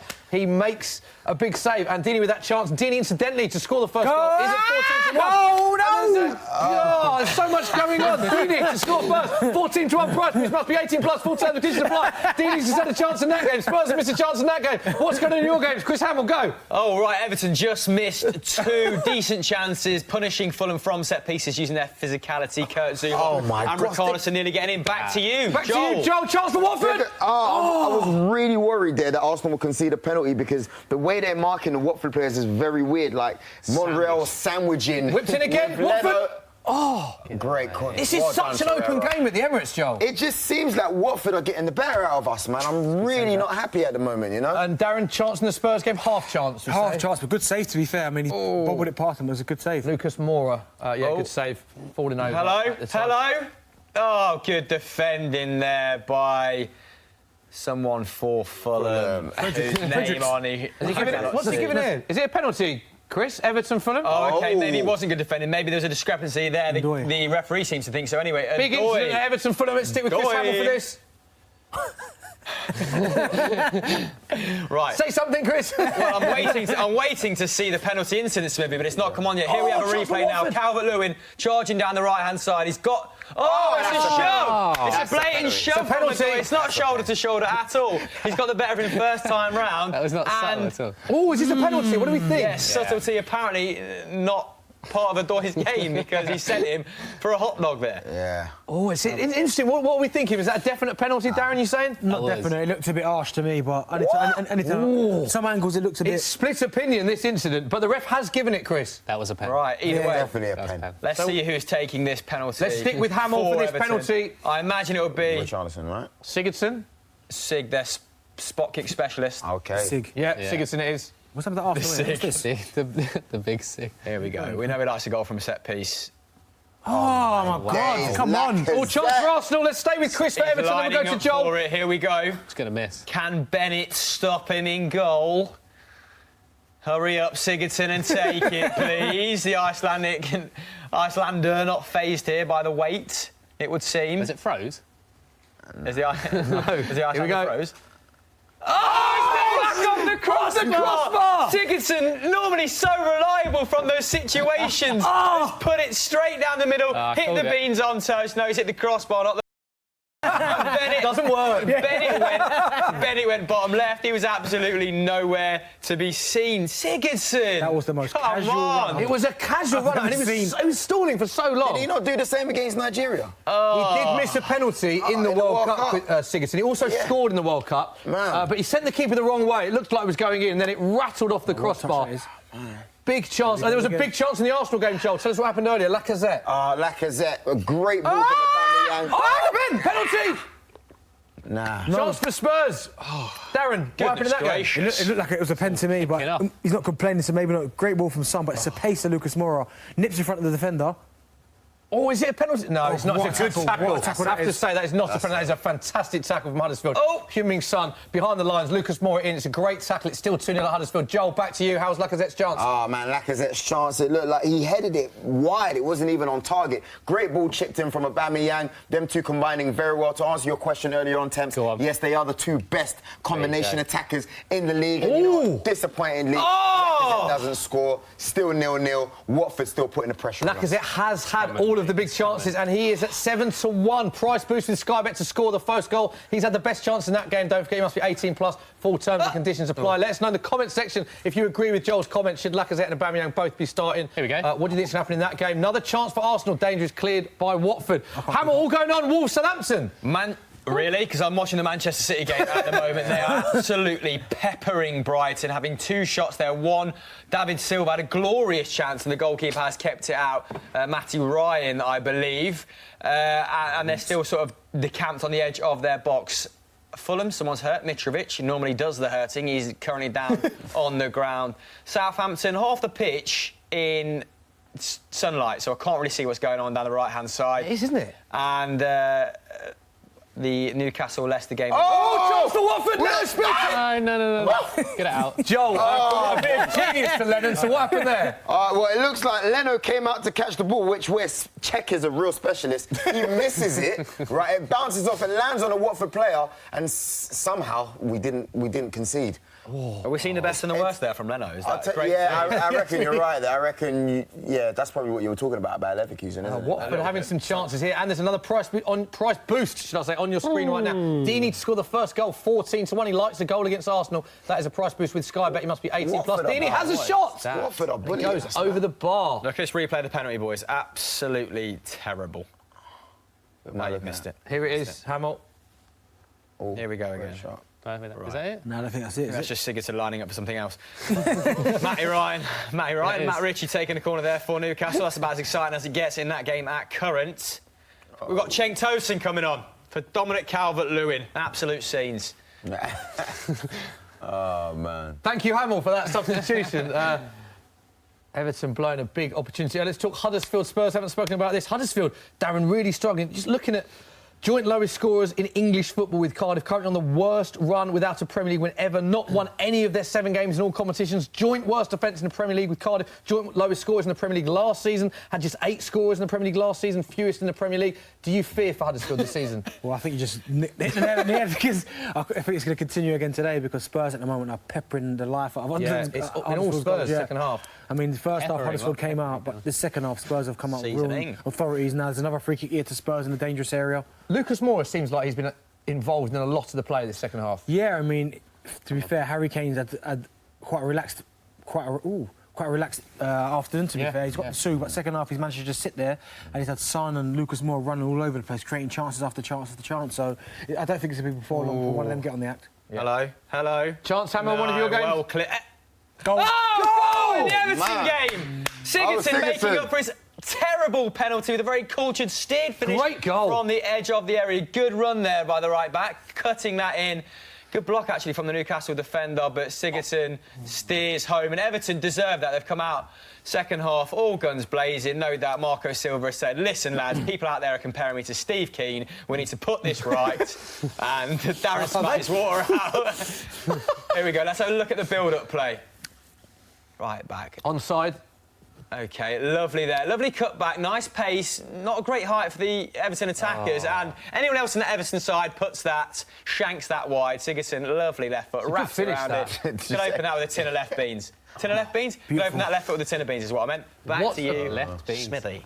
Well done, Hamill. A big 10 minutes for Sigurdsson there. Miss absolute shocking penalty, but a lovely finish, to be fair. And, Joel, there's a substitution in the Arsenal game, it looks like. My guy, Alex Iwobi, is coming on to spice things on Nigerian style. I'll tell you what, he's been doing excellent so far this season. Definitely one of the players that's improved under Unai Emery. And you know what? His pace will definitely trouble Watford. And an injury as well, too. Unfortunately, Kapue, former Tottenham player, seems to be down. And you know what? Because of that, I'm not upset one bit. Get him off. I'm sure he's not getting a lot of love from the Arsenal fans, I imagine, Joel. He's had a great start to the season. Yeah, he has. He's a good player. Yeah, interesting. He had a very eventful game midweek against Spurs in the Carabao Cup. Scored 92nd minute equaliser and then missed a penalty. So all in the space of about 5 minutes. Very eventful game, but he's going on. Looks like he's going off injured. Dangerous free kick here, Darren, for Huddersfield. Yeah, Eric Dyer gave the... Because the foul away, yeah. Oh, it's a nice position, this, for Huddersfield. It's a bit far out for me, to be fair. And former Spurs man, Alex Pritchard, stepping over it. I feel like there's a lot of Spurs formers all over the gap. It looks like he wants to strike this as well. Yeah, I'd like to see Moy take this. I think he's got a better double. What's going on there? Bit of afters in the wall. He's getting shoved to the ground there. The referee is delaying it. That is one big wall, by the way. It is a big wall, isn't it? Spurs, boys, what's happened to Davinson Sanchez this season? Because last season he looked like a world-class acquisition, and this season has been a bit shaky, hasn't it? Well, it goes back to what we were saying earlier about Poch's chopped and changed the defence, sometimes going with the 2, sometimes going with the 3, and he's not always played. Huddersfield free kick. Oh, straight at the wall. Yeah, I agree with that you. Big wall, yeah. I agree with You that. agree with that? Sanchez, he's not getting enough game time to show his best form. When he was at... Because where'd they get him from? And he was Ajax. He was outrageous at If Ajax. in doubt, just say Ajax and then he Spurs signing. He was... amazing last season. Yeah, he was, yeah. Played in the Europa League final, I believe, against United. The year they won it. It was fantastic. But, yeah, another chance for Arsenal. Joel, it's all going on. But despite the fact there hasn't been a goal, there's been a lot of chances in your game. I was telling Chris that. Chris looked at me and he was like, he wasn't sure if this was the game to watch. I said, trust me, mate. If you want a game with no goals, this is the one. But it's very exciting. It really action draw. Yeah, it's end-to-end stuff. And look, someone's getting booked as we speak. Oh, my gosh, Mustafi. He looks gutted with this booking, doesn't he? He's not happy. Well, at least he's showing passion, you know? But it's a bit dangerous because then, of course, you know, he can't be doing any of those wild tackles that he does, which sometimes do help. It won't be still not on. Still not on yet. That's what I'm saying. There's too much action going on, mate. Hold on. Has he been good this season, OBM? He's been really good. Yeah, he's been really, really good. Like attacking-wise, I feel like his game's just improved. Oh, it looks like. And he's Aaron Ramsey is coming off and he's clapping, applauding the fans. Interesting body language from Ramsey. It doesn't look like he's happy to be coming off. Yeah, not at all. He's holding his head in his hands, clapping again. He's applauding the fans quite a lot. You usually see this when players are sort of on their way out. Yeah. Is he on his way out? He's going to have a couple months of clapping then, isn't he? Every weekend. Goal for Manchester City, lads. Sergio Aguero nipping in there at the back post. And Manchester City were just warming up Gabriel Jesus. I wonder if that was for Aguero, so we'll see how that materialises. I don't know if he came on as we were talking about Arsenal, but let me describe this goal for you when it comes on the screen. Murphy actually coming on there for Newcastle, chopping and changing in other games. I believe, is that... Here it comes. Well, let's go back to the City-Brighton game then. OK, nice tidy build-up play from City in the middle. Is that Sergio Aguero starting and ending this? Lovely bit of individual skill there. Spreads it out wide, pulled back. Oh, easy. Manchester City in a nutshell. The star players controlling things from deep. Little 1-2 with Raheem Sterling. So a goal and an assist there. Sterling with his trademark it's a lovely finish. And there we go. They make football look very simple sometimes, don't they, Manchester City? Yeah. So if only, you know, everyone could adopt that tact in the other games where it's still, particularly Wolves versus Southampton, where it's still 0-0. There's a few assists for Sterling in it this season. Oh, yeah, it is. Yeah, it is, yeah. And Jordan Pickford there, keeping out a decent opportunity, getting some kudos from his team. Chance for the Leicester get free kick in the Leicester game, is that, Hamill? Come on, Jimbo Madison. He's we're on first name terms. No, we're not. He's scored a couple for Norwich last season, and he's not going to score like that, is he? Because that was straight in the twig and giggleberries there in the wall. So Aguero's just been subbed as well. Straight after his goal. Yeah, straight after his goal. Yeah, he keeps his goals to minute ratio nice and high. How would you actually just score? Just score. Has that ever happened to you? Has that happened to me? No, but it's happened to me on 1-2. I've had 2 before. Wow. Scored, walking back. Must be that just coming. Look over to the side. How do you react when the gaffer does that? Wow. Aguero, first goal in 5 games at Cardiff, his 300th appearance for the club. Obviously, Man City's all-time record score with 205 goals. Scored 6 goals in 8 appearances this season, including his Premier League hat-trick against Huddersfield, who currently trail 2-0 at home to Spurs. Spurs on the attack, Darren. Harry Kane, very far out wide, isn't he? Yeah, dropping into those positions, it's turned into a bit of a not a nothing game, but like both teams are like no team's really. Like Huddersfield are huffing and puffing, but not really creating anything of any note. And Tottenham are just kind of looking to catch him on the counter-attack. Do you think Poch will look to bring Harry Kane off soon, bearing in mind Spurs are 2-0 up and they've got Barcelona at home in a massive game now? I'd hope so, because you don't need him... you don't need him burning out. I mean, I think he's tired as it is. He's played a lot of football, and you need to be able to get him his rest when you can get it. Like, so if this opportunity is now, maybe the next 5 minutes of how long is left in the game, but maybe when you get to about 60, 65, get him off. And that's a huge game for Spurs now, considering they lost in heartbreaking circumstances against Inter Milan. They've got to get something, really, haven't they? They have, and as I said, they need to get something, but if they were to lose Harry Kane, like if he was to pick up a little injury in this game, I don't know what they'd do after that. No. I have no idea. Especially with here we go again. Lucas Moura. Moura's on the ball, running at pace. Will he go alone or will he slip? Teammate in. No, he's going alone. Wrong decision. And as you were saying, Aguero doesn't look very happy there, Darren, with being substituted as he sat on the bench, cutting a bit of a frustrated figure. Of course, like you were saying, thoroughbred goal scorer, I'm sure, coming off after an hour, not really something he's entirely useful. Actually, interesting, he said that he kind of cut short his season last season towards the end, didn't he, to have that operation on his, leg. Okay, I mean, maybe that's just for Pep, all right? Yeah. You don't want to go on Pep's bad side. But he said he's felt fitter than he has done in this season in the previous 5, which is a frightening prospect for the rest of the top 4 clubs, isn't it? But Newcastle pressing well in the second half. Smithy, Murphy's adding a little bit of impetus, but apart from that, João Moutinho annoying Højbjerg in midfield for Wolves. But that's about it.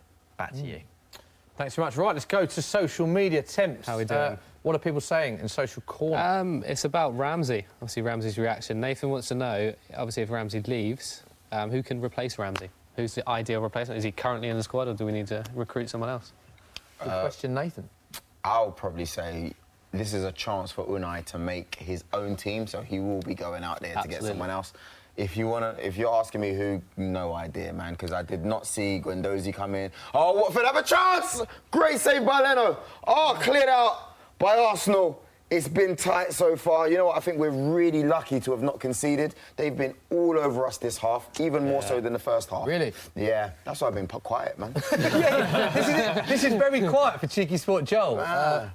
You're worried, aren't you, Joel? A little bit. You know, I'm not worried. I'm actually right now. I'll actually take a draw at the current moment. Right, big price boost from Sky Bet. Troy Deeney to score first, 18-1 with Sky Bet. Joel has just said it is all Watford and Arsenal lucky to be 0-0. So Deeney to score first, 18-1. Price boost with Sky Bet. He likes the goal against Arsenal. Don't forget, you have to be 18 plus. Full terms and conditions apply. Good question from Nathan. That Temps. Any others that you've got for us? Yeah, this is a good question from Milo. Is there a legend of your rival club that you used to hate but you love now?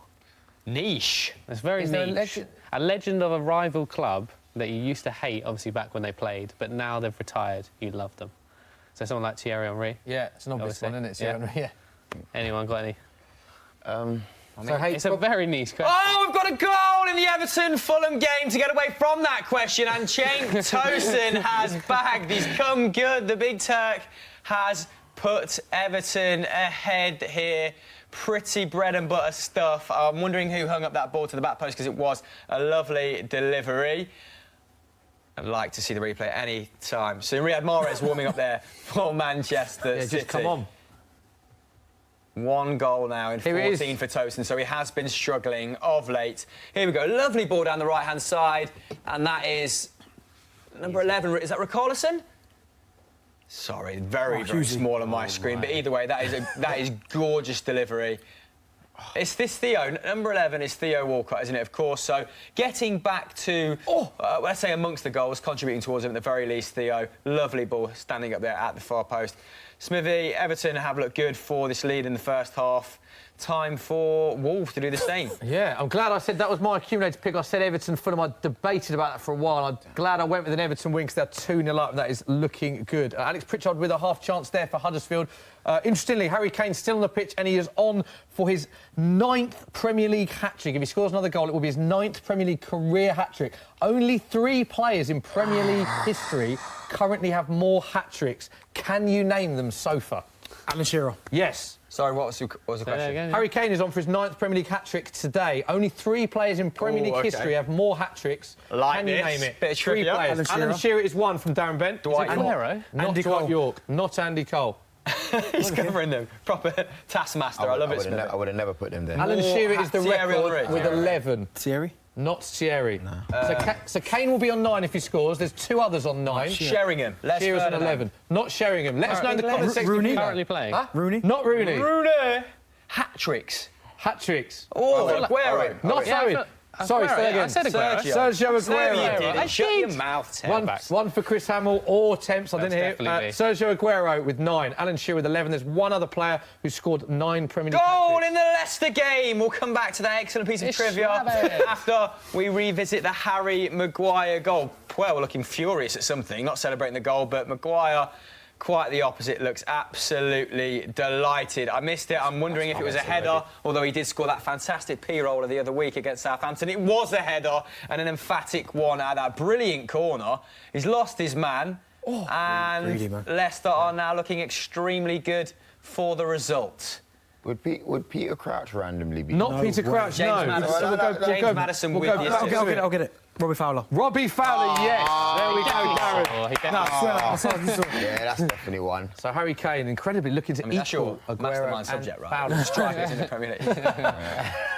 But Alan Shearer with the most, with 11. So a good bit of trivia there. Loads of goals going in.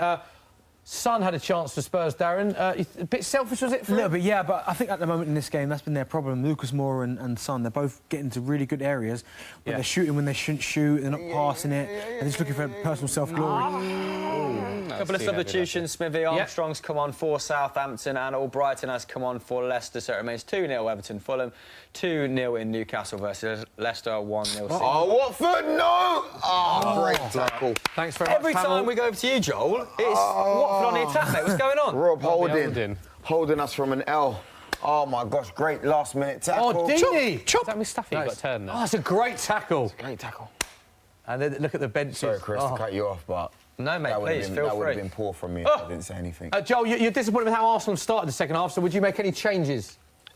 Yeah, I like the look of Guendouzi. I don't really think Xhaka is doing a lot at the current moment. Besides that, you wouldn't change the strikers. And, yeah, you just want Arsenal to pick it up, really. That's all I can say, pick it up. Do you prefer Torreira and Xhaka to Xhaka Guendouzi? It's a real tough one because I haven't seen enough of Torreira and Xhaka to say that. Okay. I like the look of Guendouzi in general. If I could have Guendouzi and Torreira, that would be my first choice, but I think it's too soon for that at the current moment. Yeah, I don't think Guendouzi's quite... his positioning and sort of off the ball is a little bit naive. All right, I can't. That's my guy. And let's wrap that topic up there. Yes, okay. Moving to Joel's got guns out. No, I like him. I think in the future... He's going to be a baller. Yeah, he's Darren, Birmingham 2-2 against Ipswich. Ipswich letting a 2-goal lead slip. How do you feel about that? To be fair, Hey, what's one happened? Ipswich being my team and obviously being ex-Villa, it'd be nice if It's different results. We'll move on from that result. Wait, what's happened?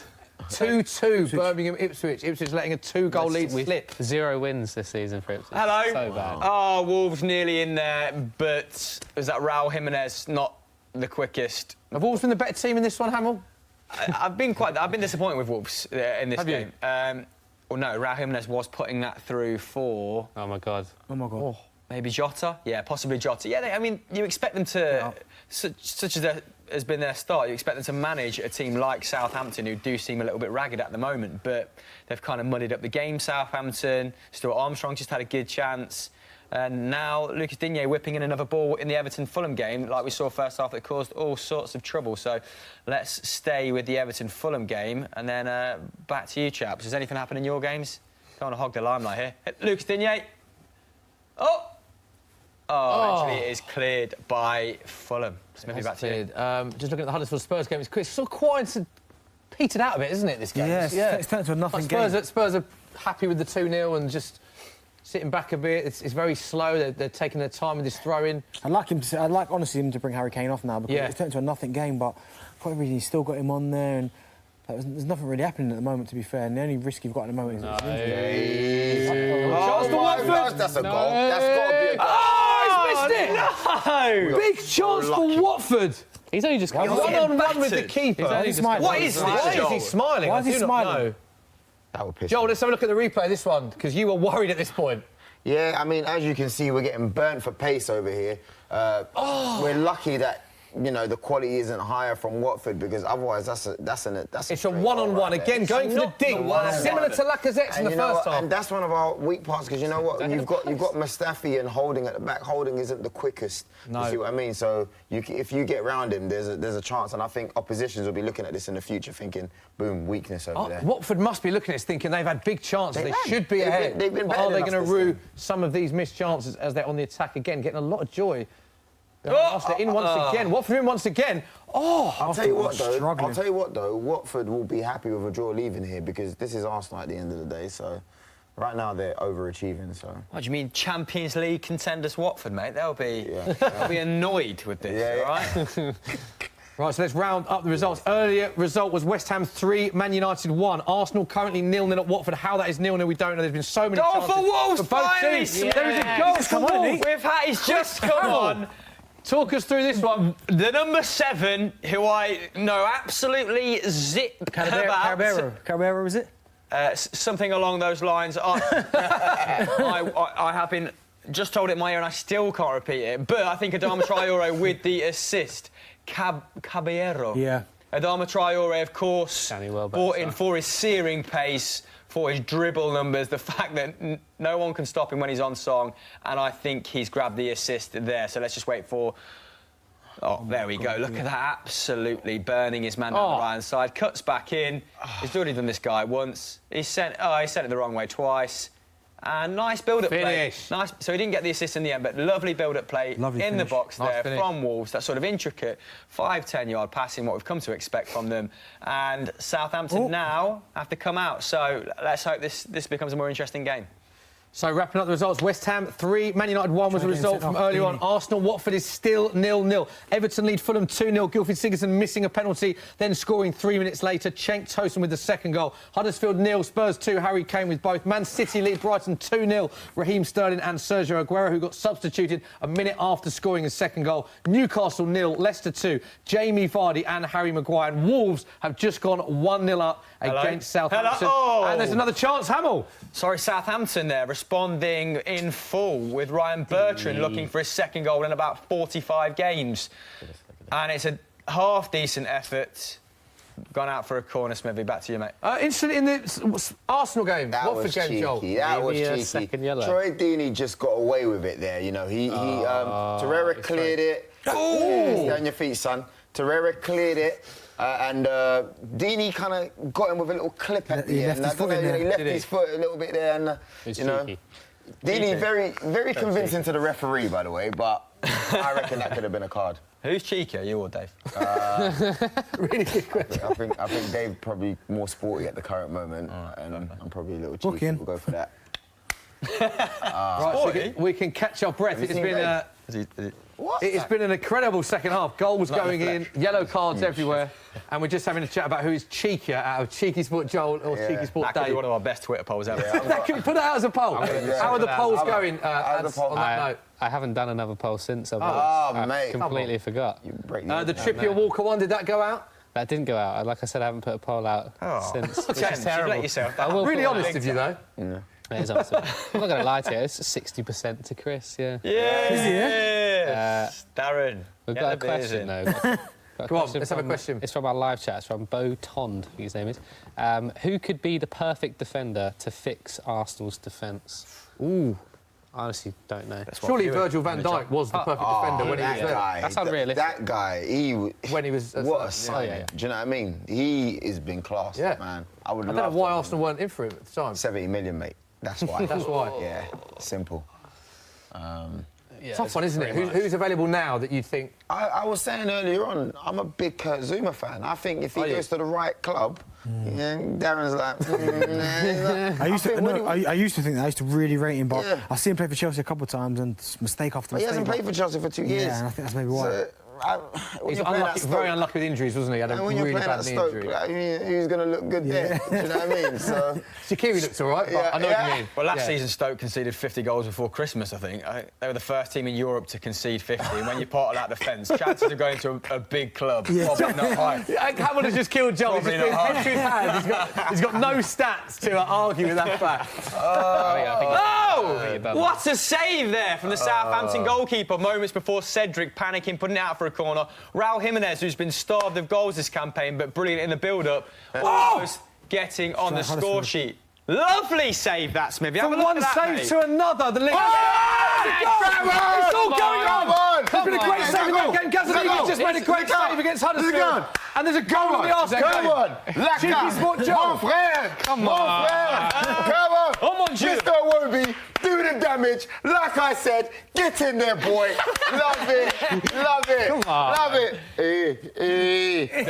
Joel, instead of dancing, can you explain the goal to our viewers, please? Oh, my gosh. Listen, mate, I almost missed it because Chris was getting at me. But all I saw, I'll talk you through it. All right, so it looks like Bellerin's played the ball. He's played it over to... Oh, there's Iwobi right there. Iwobi with a cross. Wow! Back heel, better than we all thought. Take that, Watford.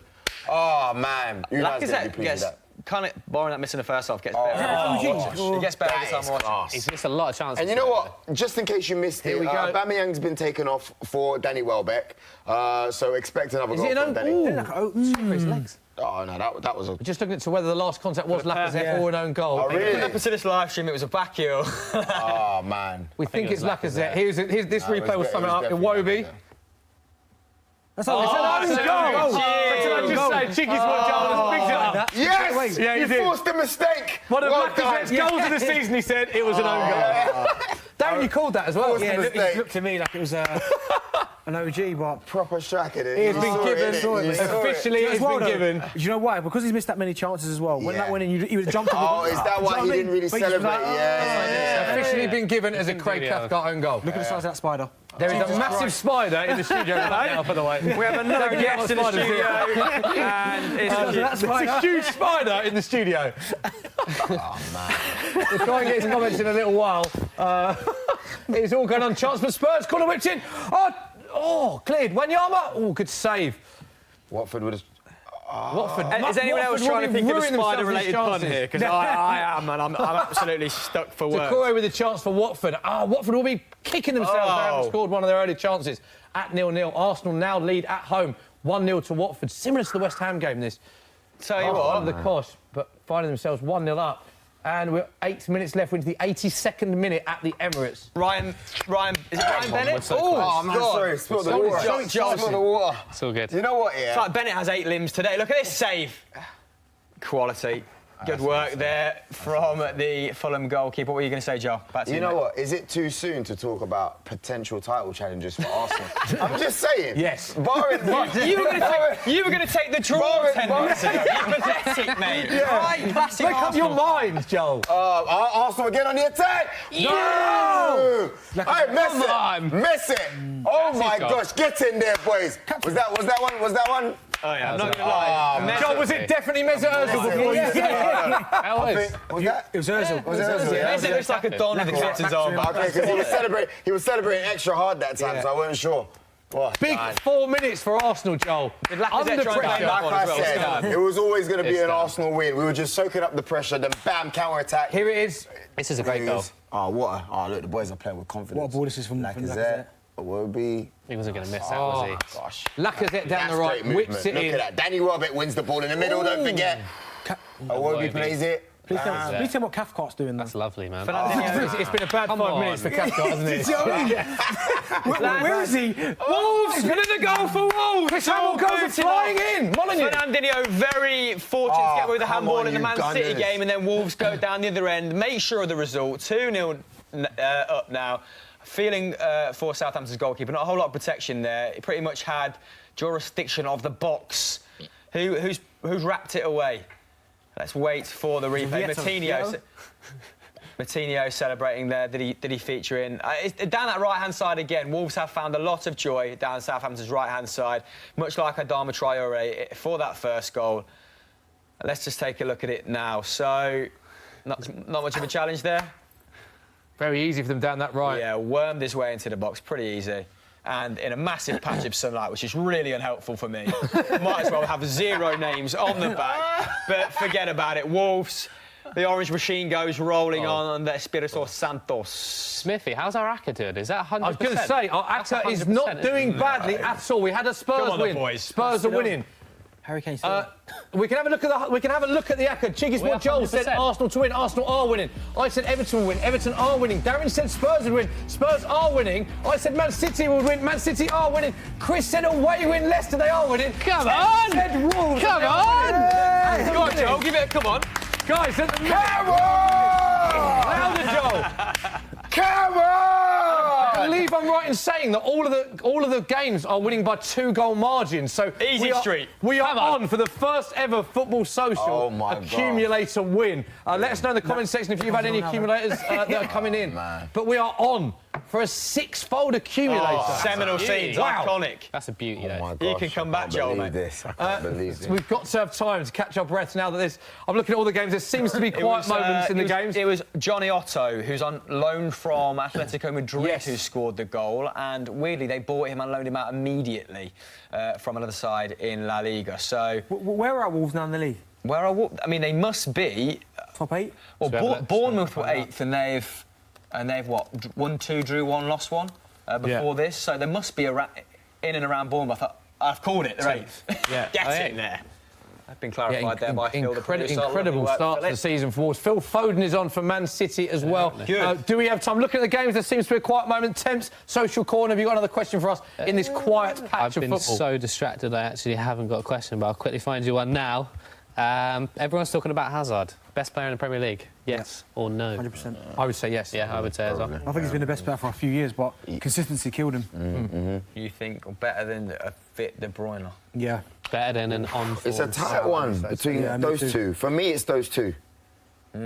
Or Salah. Yeah, we're missing out. Salah had an amazing season last season. Oh, you were digging out people for saying that about Harry Kane earlier. No, but I made the point. He's backed it up. Golden boot, golden boot, golden boot. Okay. I'm on to you, Darren. Chris digging again. Oh, trust me. Chris is sharp, you know. Chris is sharp. I think I don't think there's a player that's been better than Hazard this season. There's no player that's been better than Hazard this At the season. start of the season, it's been obscene. It's been incredible for him. And Sarri's the perfect manager for him. Imagine being an attacking player like that, playing under Conte, playing under Mourinho for the last 4 or 5 years. I know, just thinking, this guy's going to give me licence to get forward. I think when he was managing Napoli, Lorenzo Insigne is sort of playing this similar position to Eden Hazard. Had 177 shots last season. Wow. Hazard had 70. Imagine if Hazard's going to if he can generate those sort of numbers, he could have a 40-goal season, couldn't he? So is that what it is? It's the fact that his manager's giving him more. I thought it was more to do. You could be right, but I just thought he's just found his consistency. Because, you know, if you look at him from the World Cup now, you know what I mean, he just looks like a different player. Yeah, it's going to be helpful for Sarri that he's coming into the season on such good form and he's fit. But you've obviously did a fair amount of moving around. Did the different manager, like the styles and the ethoses, did that kind of facilitate better performances from you straight away? Did you find that, look, I'm in a side that's generating more chances, when I went to Villa, I remember Gerard Houllier saying to me, like, I'd played for managers before that were like, if the right back gets it, make sure you're that side so you can put it down the channel. I remember one of my first sessions, I think Luke Young had the ball and he put it down there, I ran out there, and Gerard Houllier stopped the session and was like why are you running out there? I was like, because obviously I need to give the right back an angle, like he had no pass on. He went, well, listen, I didn't buy you to run out there. I bought you to stay in the box, score goals, not to run out there. Okay. So and that's just a different approach from different managers. Different managers, like, obviously, if your left back scored it, you need to get over there and help him out. But he was just like, no, I don't care. There's another 10 other players on the pitch. Let him pass to them. But you don't run out there. I didn't buy you to run out there. I bought you to score the goals. Your most prolific season was at Sunderland, right? 24? 25, yeah. 24 in the league, was it? 24. Yeah. So how did that come about? What sort of things came together that enabled that to get that level of performance from you? We had a good side, to be fair. It's a weird one because it's one of them seasons where you just feel like everything you're going to hit goes in, and obviously I got off to a really good start. I think I had 5 in my first 5, but it was or 7 in 7, but like I'd scored in 5 consecutive games or something. So that always helps. But also as well, it's a weird thing to say, but when you play up there, when you play up there, it's crazy because like you're like heroes up there. Do you know what I mean? Like within Sunderland, Newcastle, they really like adore their strikers. So when you're flying and doing really well, like. It's walking on air. It's like walking on air. Like, it's like you go out to the stadium and it's like, if you look at Defoe the last few seasons at Sunderland, it's like you're walking on air. Like you go out there and they're singing your name. You can't go anywhere up there. They want to talk to you about football. You're like you're a hero. And every time you get out on the pitch, you think, well, I'm going to score today. You're definitely getting one today. She's so pumped. Wow. So it's honestly, it's such a strange the same thing. Danny Welbeck. Welbeck went up there, did well. Defoe went. Andy Carroll was doing well up there. What's his name? Ghanaian. Asamoah Gyan did well up there. He was doing well up there. Wow. Sissoko was killing it. Man. It's just strikers like Demba Ba up there, Remy. For whatever reason up there, it's like they just love their strikers up there. Obviously, the biggest is obviously Alan Shearer. Do you know what I mean? He's the. But they love it up bringing there. a bit of glitz and glamour to the northeast. They've had Les Ferdinand up there, Andy Cole. I mean, so they just love their strikers. Yeah, it's true. Wow. Chance for half chance for Watford, who are struggling now 2-0 down at the Emirates. CheekySport Joel is a much happier man. Yeah, you know what, I'm much more relaxed at the moment, if I'm really, really honest with you, because I think it's at that time where Watford, they looked tired. They were very convinced. They looked like they had a little spark on them earlier on. Now they're just jogging to us. Sorry, Joe. Look, Arsenal are playing the ball to each other. Look. You would think it's the end of the match. Just wasting a bit of time there. This is a joke. Look at this. Down. Well done, boys. They're terrible, Southampton, aren't they? They're really not good, mate. I've dug Mark Hughes out on this series before. I just think he is extremely fortunate to get that job, and I feel like Southampton have regressed as a club slightly from going from the Pochettinos, even Koeman. They played great football under him. I mean, I can't really think of who else after Nigel Adkin. There's a couple of others, but attack-minded managers, people with a strong ethos, and I think that Hughes is a bit of a pragmatist. The job he did at Stoke did that really, facilitate a move to someone like Southampton, sign him on a 3-year deal, and they look no better than they did under, was it Pellegrino? Yeah. It wasn't Pellegrini, was it? It was Pellegrino, who arrived from a Spanish club, which escapes me now, but I don't know how you feel. Have you spotted any sort of like chinks in their armour? Or obviously the goal scoring is an issue, right? It's an issue as well. I think if he could stay fit, Charlie Austin, I think he'd get a fair few goals, but for whatever reason they could never seem to keep him on the pitch. But at the moment they just look all over the place. At the back, is that another goal? No, it's full-time. No, goal at Everton. There's a third goal at Everton, but with full-time scenes at Man City. Man City winning 2-0 against Brighton. Scenes at Everton, Hamill. Yeah, let's wait for this replay then, because it looks like Sigurdsson has been at the epicentre of a goal. Don't know whether he grabbed the goal or the assist was watching the Wolves versus Southampton game. Not sure why, given the previous 80 minutes of turgid football. Right, it's going to come soon. I'm pretty sure Sigurdsson is shaking every man's hand in the stadium. Here it goes, here you go, here's the replay. So racing down the left-hand side, Everton not entirely sure where the Fulham right-back is. Obviously might have struggled since Timothy Fosu-Mensah came off, because he's been excelling at right-back, hasn't he? And that left the goalkeeper for dead. Sigurdsson again. So there's Bernard waiting on the edge of... he's kind of used it. The defenders come across there, not giving the keeper much chance, and Sigurdsson's second goal, Smithy. And these are the scenes at Molineux. Wolves win again. 2-0 home win against Southampton. Cavallero and Johnny with the goals. 2-0 home win at Molineux. There's Adama Traore.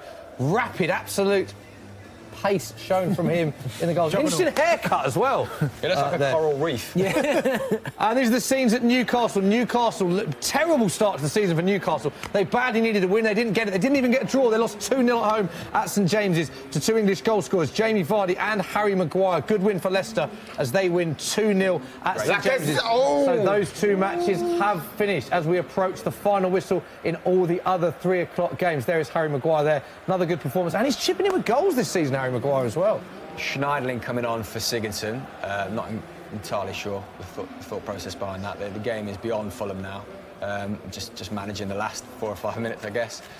Nothing else to report from the other 3 games are finished, right, Smith? Yeah, there's the scenes there still at Newcastle. James Maddison, another good game from him. Jamie Vardy, you saw earlier on the goal-scoring sheet as well. He'll be disappointed to miss those 3 games through suspension, but he's back and scoring. Our 2 feature games are still going ahead. They are still 2-0 to Arsenal at home to Watford and 2-0 to Spurs away to Huddersfield. There's been an incident in the Spurs game. Harry Kane is down. I can't believe he's still on. What has happened here, Darren? Because this is a worrying... I think Huddersfield now are starting to get a bit frustrated. They're leaving their foot in now. That's 1 or 2 challenges they're putting, which has been a bit naughty. OK. I think Harry Kane's kind of rode it a little bit, like, playing a bit cute, but I can't understand why... Poch doesn't look happy, does he? No, but I don't know why he's still on. There's 2-0, the game's over, get him off. We say that every week. Yeah, get him off. Poch does not look happy here at all. Harry Kane still on the field. There's only minutes away from this game. A strong challenge. This is the replay now. Seen him it's a strong tackle, isn't it? Yeah. Oh. That's not enough to... Wincing over there. Oh, whenever Harry Kane goes down, any Spurs fan does get very worried. I think he's up. Harry Kane is up. Full-time whistle at Arsenal. Arsenal 2, Watford 0. Very good performance from Watford, but ultimately they go away with nothing. Craig Cathcart own goal in the 81st minute, followed by Mesut Ozil's goal. Lovely little cute finish from Mesut Ozil in the 83rd minute. Arsenal win 2-0 at home. You know, I think it was a good game. Good win, Joel, for you. I thought it was a good game. I think the boys worked really hard. I think we did what we had to do. It's a game of 90 minutes, and the boys did a really good job. Yeah, good 3 points for the team. Big 3 points for Arsenal, who started well. They lost their first 2 games. People start talking about crisis and all this. They've done well since, haven't they? Take that crisis stuff all the way up there to Manchester, mate. You know what I mean? Well, the minute it's extended to Newcastle, look at the scenes at full time. The Newcastle fans are not happy, bunnies are there, and the mediocrity under the Ashley reign continues. Leicester not enjoying the best start to a Premier League season. Fulham nearly scoring their best start. We can see these scenes you're talking about, Chris. Yeah. These are the scenes at St James's Park. They look devastated. Newcastle, dreadful start to the season for Newcastle. Tottenham has finished as well. It's finished at the John Smith Stadium. Huddersfield Town 0, Spurs 2. Harry Kane from the penalty spot, and then Harry Kane previously with a header as well. So Spurs take all 3 points. Miserable start to the season for Huddersfield Town. David Wagner does not look happy at all. Similar scenes to what we saw at Newcastle there. Both Newcastle and Huddersfield badly needing to find a win. CheekySport Joel is still cheering. Love that. There's Danny Rose applauding the travelling Spurs fans. Nice to see him back. Good ground for Spurs. Yeah, it's great to see him back. Fair bit of added time here, Smith, in the Everton game. And Everton's still playing, Chris. Yeah, I mean, there's both teams still going for it. So Mitrovic has had a snapshot. Everton trying to play it in down the right-hand side here. But if you're Jokanovic, I mean, Fulham have spent a lot of money, haven't they? And they've played some very positive stuff. But the ease with which Everton have carved out chances in this game will be worrying. And we're starting to see...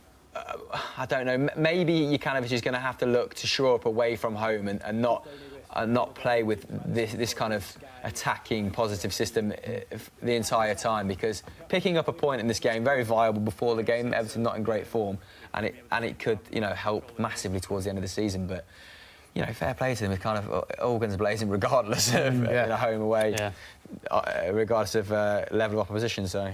Consistent. Yeah, interesting. We just see the scenes there at Huddersfield. Obviously, good win for Spurs, but Poch really wasn't happy there. I think it must be referring to the Harry Kane tackle that's got him upset. Yeah, but listen, he's caused it by keeping him on there. Do you know what I mean? Like, they're the scenes now. Here's Poch embracing Harry Kane. But Harry Kane should have come off early for you, Dan. Yeah, 100%. The game was won after the first half. 60, 70 minutes, get him off. There's no need to have him on there. So only Poch knows why he leaves him on there for so many minutes, to be fair. We've been saying that for like most of these episodes, that he's looked tired, he's having less shots, which is worrying, because last season he was averaging 5 or 6 a game. So as a striker, someone who's been around these sort of situations before, what's the best solution for Harry Kane? Is it to rest for a couple of weeks? Is it to rotate him? Is it to start Son? You can't rotate him. You've got to play every week, but you very rarely get situations like this where Huddersfield, that you just said there, lowest scorers in the league. Yeah. You know what I mean? They're not haven't won at home. Haven't won at home. Yeah. And you're 2-0 up after the first half. You can pretty see that Huddersfield ain't really going to score or cause any problems. Get half an hour. There's half an hour rest there. You know what I mean? Saving his legs. Take the opportunity. Just take the opportunity when you can, because obviously they've got a massive game on Tuesday or Wednesday when they play Barcelona. He's obviously going to play 90 minutes again. And the full-time whistle's gone at Goodison Park. Everton 3, Fulham 0. Gylfi Sigurdsson going from villain to hero, missing a penalty in the 52nd minute, scoring just 4 minutes later. Cenk Tosun with the second, and Gylfi Sigurdsson again with the third. He'd be gutted he missed that pen on for a hat-trick. But Everton, doesn't matter for them, doesn't matter for the fans. They take all 3 points, very comfortable in the end, which means all of our games have finished, all 6 3 o'clocks. Guys, we can see how we did in the Football Social Accumulator. Joel said Arsenal would beat Watford. Congratulations, Joel. Arsenal 2, Watford 0. Come on! I said Everton would beat Fulham. Everton did 3-0. Thank you very much, Thames. Darren Bent, you said that Huddersfield would lose to Spurs. Spurs beat Huddersfield 2-0. I said that Man City would beat Brighton. They did 2-0. Hamill, you said away win. Great result calling that one, mate. Tough one to call that. Newcastle 0, Leicester 2. And Temps said home win. That game was 0-0 for a long time, but it was 2-0. Guys, give ourselves a round of applause. The accumulators come in. You're welcome. The accumulators come in. You could have got odds at 20 to 1 for that, and that is Football Social history. The first even the Spiders accumulator down there. Where is that? The first time a Football Social accumulator has come in. Even the Spider is happy. I think we can have a look at the Premier League table as well. So this is the Premier League table live. Man City top, goal difference of 18. Worth pointing out that Liverpool and Chelsea both have a game in hand. Spurs now up to 4th. Equal on points with 15, with Arsenal. Watford down to 6th. Very tight at the top. The huge thing that jumps out there is Man United 10th. 9 points behind rivals Man City. Man United fans, let us know what you think about that. It's been a terrible start to the season for you guys. Huddersfield Town, rock bottom, 2 points after 7 games. Worst goal difference in the league, -13. And what makes it worse is Cardiff, above them, have a game in hand. Newcastle as well, only 2 points from 7 played. So they both badly need a win. Yeah, Aguero wasn't annoyed at all that he came off, by the way. I'm just seeing the replay for a second and third time. I got it, and he looks happy as Larry. Yeah, so I just got the wrong end of the stick. And you know what? Fair play. There is a live Sky game as well tonight. Rotherham play Stoke from the New York City Stadium. New York Stadium, should I say. So excited, there's so much going on. We can now cross live to Danny Higginbottom and David Craig. Craigie. Yes, Smithy, welcome to Rotherham, where they take on Stoke City today. Rotherham are 11-4 to win this, 12-5 the draw, and it's 11-10 if you fancy Stoke City. Those odds with our friends, of course, at Sky Bet. Alongside me, my friend, today's co-commentator, Danny Higginbottom. Danny, this is a really interesting one. Rotherham will fancy this today, won't they? Yeah, they will. I think they've won 3 of their 4 home games. They'll make no apologies for the way that they play. They'll get the ball forward, whether it be from set pieces, get the ball into the box, make it a second ball game. And I think the one thing is for Stoke is they're going to have to stand up and be counted. Defensively, there's been a lot of question marks over them so far this season. It's interesting with Gary Rowett because when we saw him going to Birmingham and when we saw him to go into Derby, there was an immediate impact.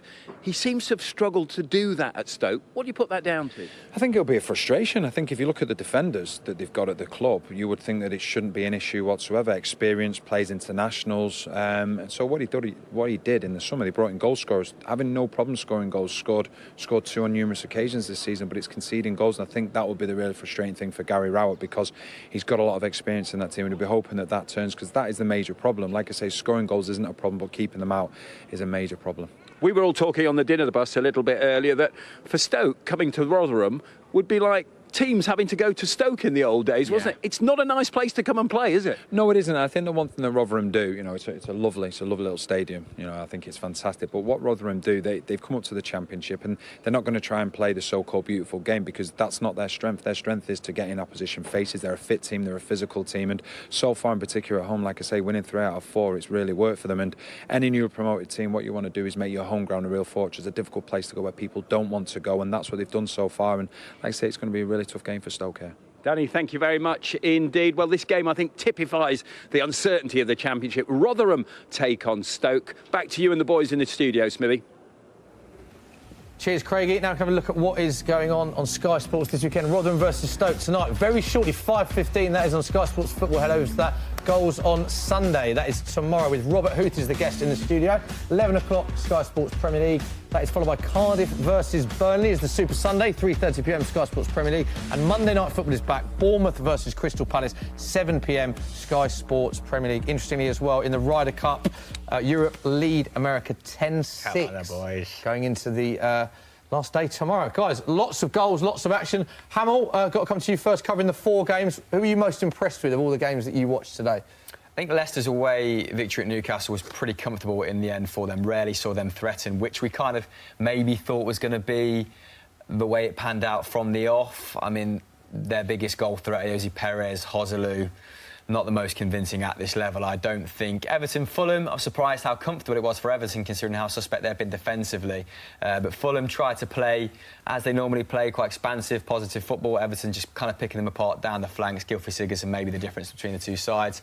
City, Brighton pretty much 10 men behind the ball at all times, so a bit of a struggle for them. And Wolves finally coming good in the last 20 minutes because Southampton, like I said, muddied the game up. It became a bit of a battle, particularly the first half, but the quality prevailed at the end. And, yeah, just a couple, like in a lot of the games, a couple little forays down the wing, and they were in eventually. So I think everyone deserved winners today that came out with the 3 points. OK, thanks very much. Joel, one of our feature games, Arsenal-Watford. You said at half-time you thought Watford were the better team. We spoke to Robbie Lyle from AFTV. He said Watford were the better team. You said Arsenal started poorly in the second half, but ultimately 2-0. Good result in the end. Yeah, I'll be honest with you, it wasn't a very good performance by Arsenal, if we want to be very honest with you. But, hey, if you're going to win Premier League, sometimes you're going to have games when you don't play well. And they had a good, 6 minutes? And that made the complete difference. I mean, you can see this. And sometimes it's going to go down like that. So I'll take that all day long because then it means that they can go back to the training ground, iron out the mistakes, and then we can do our job in Europe and, of course, against Fulham next week. Good win for Arsenal. Darren, you're watching Huddersfield. Look at the replays now of this game. Huddersfield Spurs. We're just looking at Huddersfield. Did have chances, but in the end, the second half, it was quite a comfortable second half for Spurs, wasn't it? Once they got the goals. It was really comfortable. I mean, Spurs were probably under pressure for the first 15 minutes where Huddersfield did really attack them, got about them, didn't really create too many chances, really got about them, put the tackles in. Then obviously, great chance there where they hit the bar. It's not even a chance really, it's an unbelievable bit of technique great volley, hit the bar. But other than that, Spurs played in second gear. They got the 2 goals. Second half was a bit of a dead game. There was no chances really. I mean, Tottenham a couple of times attacked with Lucas Moura and Son. Maybe chose the wrong options, which they should have passed it, but they went for self-glory, which is fair enough for 2-0 up. And other than that, it was a very, very comfortable game for Spurs. So, yeah, they'll be pleased with this one because it was a tricky, maybe a potential banana skin. But they've got over the tie and now they've got a big one on Wednesday. Yeah, massive game for Spurs on Wednesday. Good win for Tottenham in the end. Temp, some good questions from social. Do you have one final question for us to wrap it up? I do. This one's from Peter. He says, which club need to do the most business in the January transfer window? Ooh. What do we think? Ooh. Interesting. I think Newcastle, you know, I've looked at the way Newcastle played. Famously didn't do really much business in the summer, and I do worry for them a little bit. We keep saying they need to get their first win. They keep losing games. I do worry for Newcastle. And also, I just think, is Rafa going to be there long term? I can't see it. The ownership's up in the air. I'd say Newcastle very badly need to spend in They need to keep Rafa, though. They have to keep Rafa. Yeah, there's not going to be a bet. They have to keep him, but there's been some bizarre signings at that club. I mean, bringing in Rondon and letting Dwight Gale go. I don't understand that. Their problem's been scoring goals. Dwight Gale, if you give him a run of games, he's shown he can score in the Premier League. Rondon's never really been prolific, so I don't understand where. And Mitrovic, like Hamill said Mitrovic as well. Yeah, there's 2 good strikers there that would probably get him goals. Yeah, for sure. So Newcastle for me. Any other clubs from you guys? You know what? I think you're right. I have to copy what you said there. I think Newcastle, it's not looking good, man. I think you just don't really know what's happening up there, and it's amazing when you look at their stadium, you look at the size of the club. You just think you guys should be challenged for Europe. These need to bring in someone as well. Spurs, desperately. Who do they need to bring in? They need another centre forward. But they just need a bit of strength and depth because 1 to 11. Yeah, arguably they're as good as anyone in the league. If they get 1 or 2 injuries, they won't I completely agree with that. Should have signed a central midfielder. I don't understand why Spurs didn't sign a central midfielder in the summer. Because as good as Harry Winks is, and as much as I like Moussa Dembele, can he be used over the course of a season? Frequently, no. His sort of legs are giving out. Harry Winks can be a little bit lightweight in games at times. It sort of makes up for it with his technique. But and Eric Dyer, I'm not really convinced by him at Tottenham. I think a decent utility player, but not a lot more for me. So maybe Spurs, Manchester United. It'd be interesting to see if they do anything. Yeah, it will be, wouldn't it? It'd be interesting if Jose is. That might give us a good indication whether Jose is going to stay on for the rest of the season or not. If they start to gear up, start to be linked with a lot of people. If he's open about his transfer policy, sort of in November, December time, that might give us a good indication whether he's going to last the course of the season, because they desperately need a centre back, despite signing, £1 billion on centre-backs in the last, what being feels linked like with $1 every billion centre-back in the last 5 years, It is a good question to end the chat. Great show. Our Accumulator came in for the first time. Big thanks to our guest, Darren. Thank you for coming in. Did you enjoy it? Yeah, loved it. CheekySport Joel, always a pleasure. Thank you. I'm just so happy. Hamill, brilliant stuff. Thanks for joining us. Next week, brilliantly, we are back both days. Next Saturday and Sunday, we'll be back for the Football Social on Saturday for one of these, and we are back Sunday for a watch-along for Liverpool against Man City, one of the biggest games of the season. We will see you for those 2 shows next week. Thank you very much.